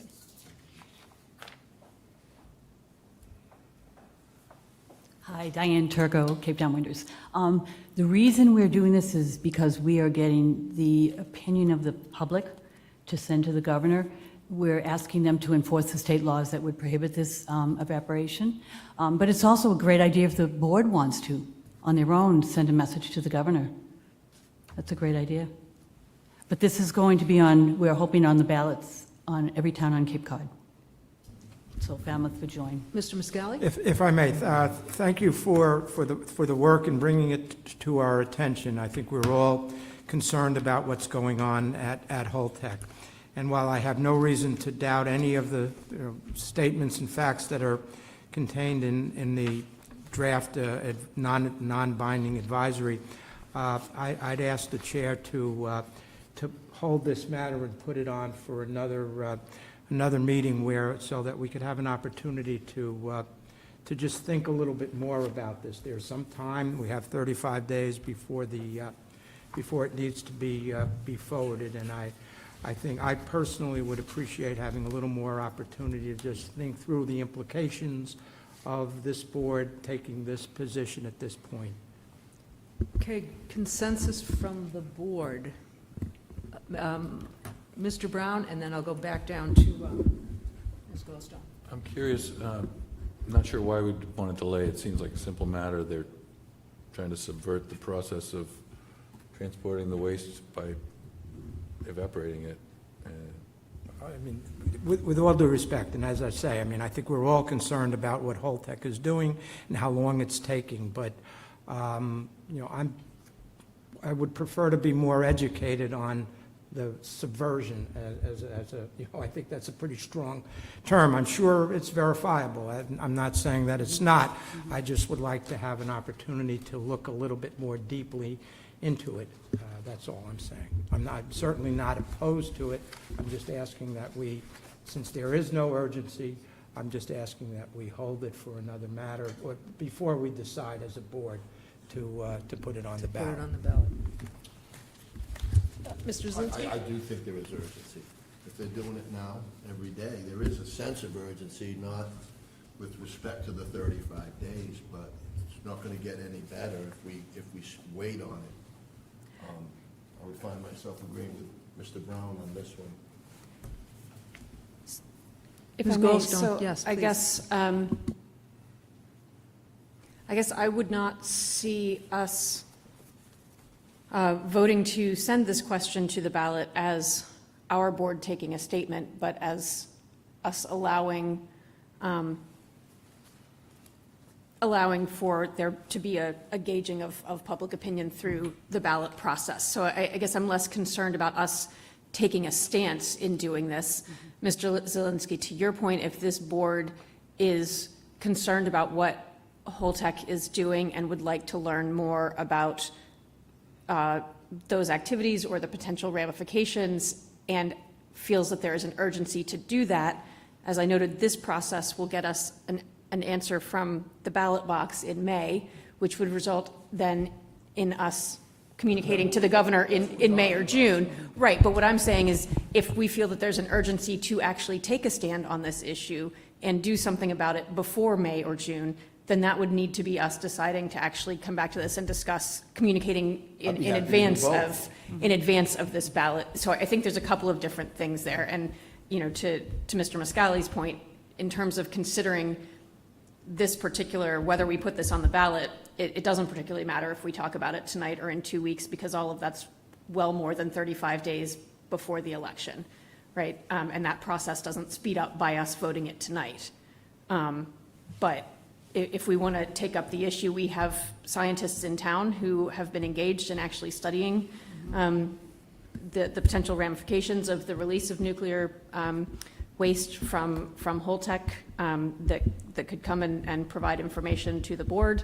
You know, if we want to take up this issue, I think there are ways to do that and act in a more urgent manner.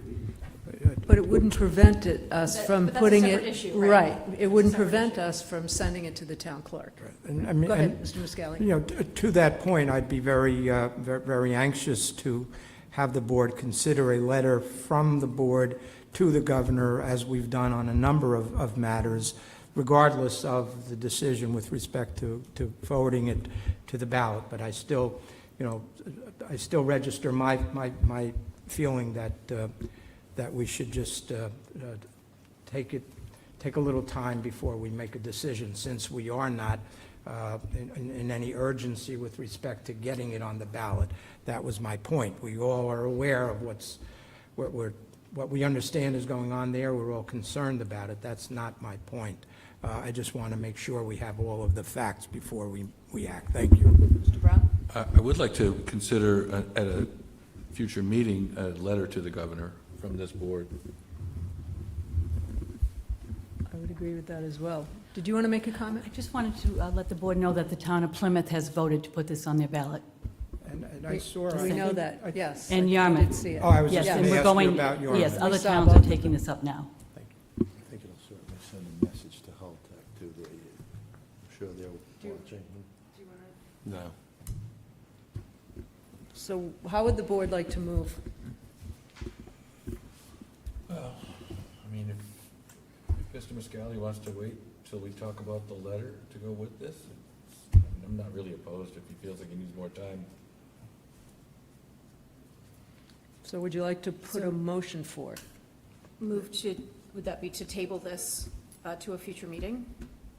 Yeah, And yes. to accompany it with a letter? It would be to not vote, to not take a vote tonight. Excuse me, Madam Chair. Just as a point of order, we did have 15 minutes on the agenda to speak to this, and I would like to just add a brief comment before you make your decision. Go ahead. So when I did bring this petition, before I brought the petition to town, I first learned that Plymouth has already approved this and that all Cape Towns are considering it. When I asked people to consider to support it, I got questions like, go no further, fine, very fast. And I was also it was important to me to collect names of people from different points of view, so that just instinctively I knew this was something that our town would support. I just wanted to say that tonight. So I hope you support it too. And I would urge you to make a decision tonight to support it. Thank you. I don't hear any opposition.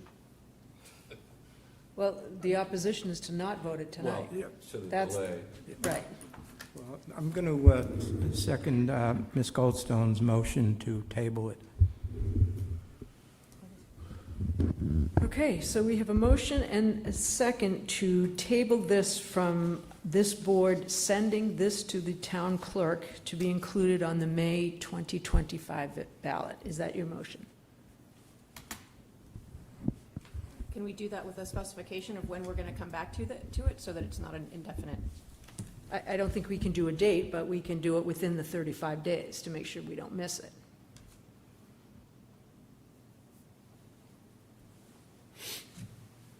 Can I amend my motion to table this and take up at the first opportunity possible a letter, the drafting of a letter to the governor on this issue? Okay, so now we have a new motion. Do we have a second? I'll second that as well. Okay, we have a motion and a second. Any further discussion amongst the board? Seeing none, all those in favor of the amended motion? Aye. Aye. No. No. Okay, the ayes have it. The issue is tabled.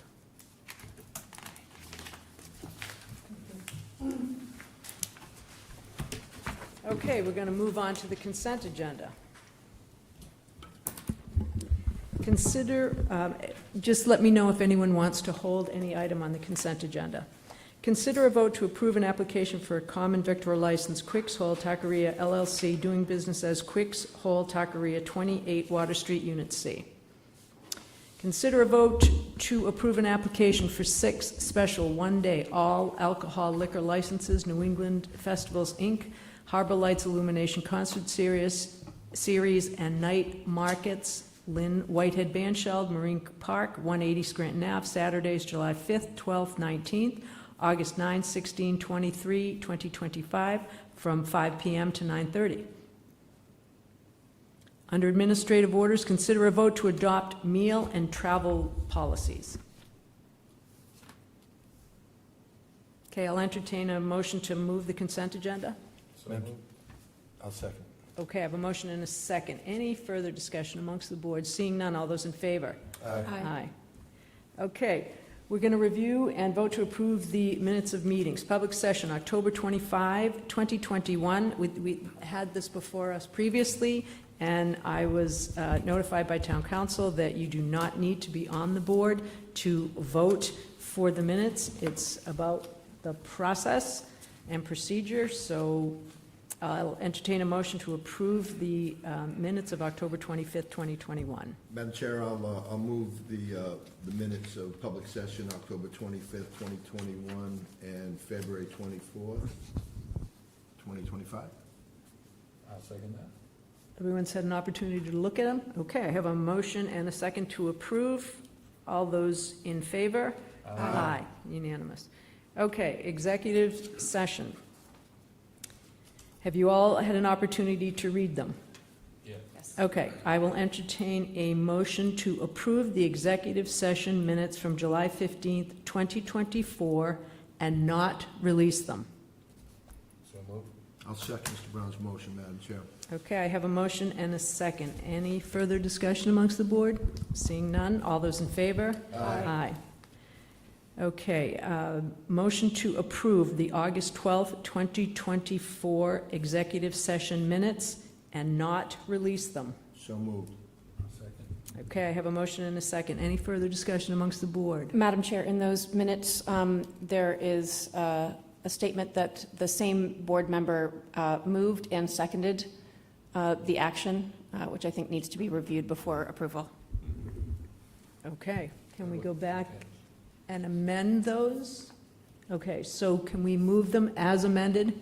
As amended, yes. Thank you for that catch, and not release the minutes of August 12th. I'll amend that motion, Madam Chair, to Ms. Goldstone's comment. Okay, thank you. So we have a motion and a second. Any further discussion amongst the board? Seeing none, all those in favor? Aye. Unanimous. Okay, December 16th. Do I have a motion to approve those executive session minutes? So moved. I'll second. Okay, I have a motion and a second to approve them. All those in favor? Aye. Aye, unanimous. And they are not to be released until they're redacted for December 16th. January 6th, 2025, do I have a motion to approve the executive session minutes? So moved. Second. Okay, I have a motion and a second to approve. Any further discussion amongst the board? Seeing none, all those in favor? Aye. And they are not to be released without being redacted. Thank you very much. Town Manager Supplemental Report. Thank you, Madam Chair. I have two quick updates to provide. As you all recall, back on January 27th, the board held a public hearing in regards to potential violations of an entertainment license issued to Bad Martha's Brewery. Had an opportunity last week on March 5th to do a scheduled site visit to meet with managers Ralph Younger and Mia Benedetto. Spent about an hour, toured the entire property, looking specifically at what renovations and improvements they're planning on making to address some of the concerns that they heard back during the public hearing on the 27th of January. Wanted to list three of those. They are looking to, they currently have a Sonos, S-O-N-O-S, sound system. They're looking to implement within this system a way to monitor sound levels and volumes throughout the building more effectively. In essence, as it stands now, musicians bring their own sound equipment into the building, and through this Sonos system and implementing this way to monitor sound levels through the system, they're hoping that they're going to be able to reduce complaints from abutters.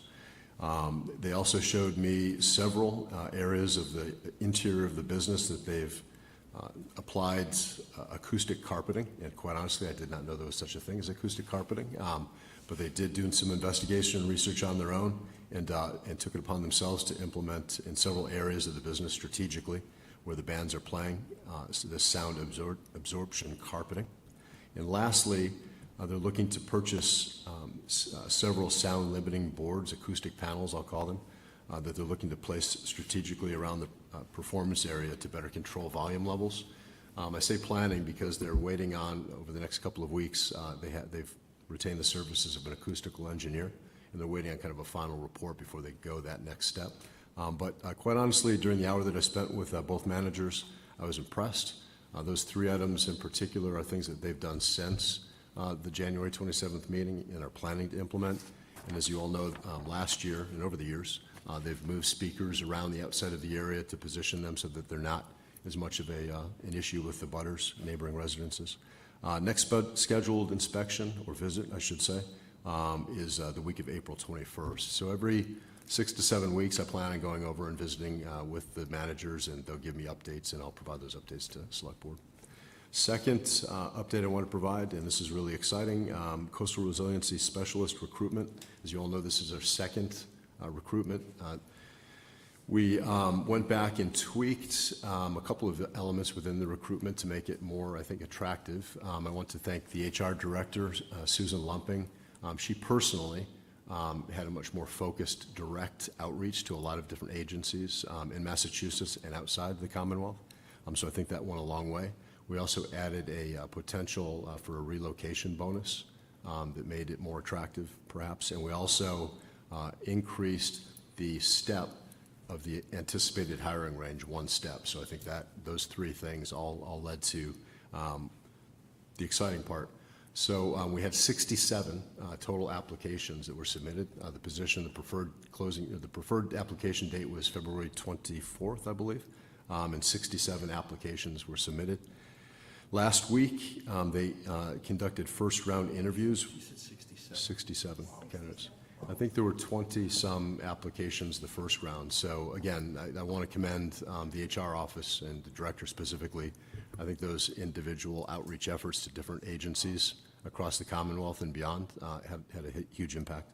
Of the 67 applications, they chose, I want to commend the assistant town manager and again the HR director for going through all 67 and selecting 8 of what we consider the most highly qualified candidates. Conducted first round interviews last week of those 8, and I'm happy to announce that sometime next week we're in the process of scheduling 5 second round interviews with the most highly qualified candidates from that first round. So we're very close, I feel. I'm going to keep my fingers crossed, be able to report a successful recruitment and filling of that Coastal Resiliency Specialist position, hopefully very soon.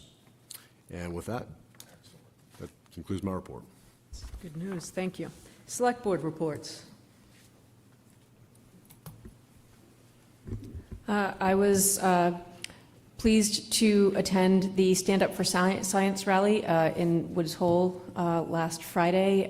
Reports are somewhere between 400 and 600 people who showed up to support the cutting-edge science that happens here in our town. Fabulous speaker list, including John Holdren, who was President Obama's science advisor, Representative Bill Keating, State Representative Tom Moakley. So it was a really, I think, really uplifting and energizing event, and was thrilled to be a part of that. And we did have a Select Board member speak as well. Yes. Thank you. Dr. Goldstone. Yeah, I don't have a report, but I will remind the board that I will not be present for the meeting on March 24th. Thank you, Mr. Muscali. Mr. Brown? That won't still be a problem for the whole tech letter, right? March 24th, that won't be a problem, right? 35 days. So we looked at the calendar. The 35-day mark puts it right around on or about April 15th. We do have the March 24th meeting, and well, we have the meeting before town meeting on April 7th if we wanted to consider that meeting as well. So we have a couple of opportunities. Okay. So we'll save it for April. Yeah, if you can. Makes sense? Sure. Anything else? Just Cape and Isles Municipal Leaders Meeting is this Friday at the Center for Senior Center, Sandwich, I'm not sure. Center for Active Living, I think they call it, in Sandwich. We're going to be having an update on the bridge construction, the funding and so forth. Thank you, Mr. Brown. Was anyone able to attend the food systems assessment today? Farming Falmouth. No, I I- meant to go, but something I came wanted to up. go too. I registered and I had to send an email saying I can't go. I'm too busy. There are a 4 couple of jobs other going. programs that they have over the next month, I think. Try and get to one of them. Okay, anything else from the board? I'll entertain a motion to adjourn. So moved. Second. Okay, I have a motion and a second. Any further discussion amongst the board? Seeing none, all those in favor? Aye. Unanimous, thank you.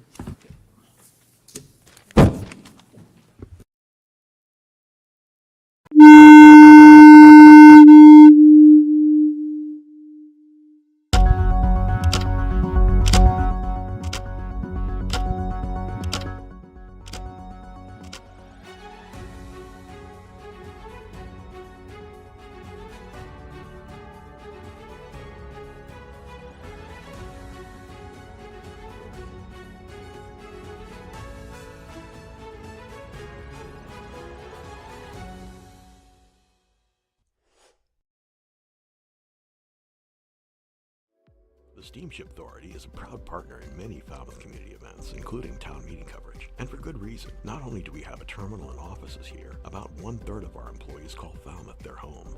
We always work hard to serve our neighbors, friends, and the traveling public. We recently put 7 new electric buses into service at our Falmouth parking lots. Soon we'll be adding new vessels to our fleet, continuing work on our energy-efficient Woods Hole terminal buildings, and adding solar panels at our largest parking lot. At the Steamship Authority, we're serving the islands. And you. Welcome to the Falmouth Chamber of Commerce. The Falmouth Chamber is dedicated to working on behalf of our members to make Falmouth a better place to live, work, and conduct business. We are committed to developing the economic, cultural, educational, and civic interests of our community and welcome the support from all organizations to achieve our combined goals. Whether you call Falmouth home, are a summer resident, or a visitor, we hope you take advantage of all that the Chamber has to offer. Hosting services for fctv.org are provided by MegaNet Communications. MegaNet offers a wide array of internet services including Mega Backup Cloud Service, server co-location, T1, fiber, Metro Ethernet, as well as telephone services such as hosted PBX and digital voice. Their #1 goal is to keep your communications network up and running and allow you to focus on growing your business. 877-634-2638 or meganet.net.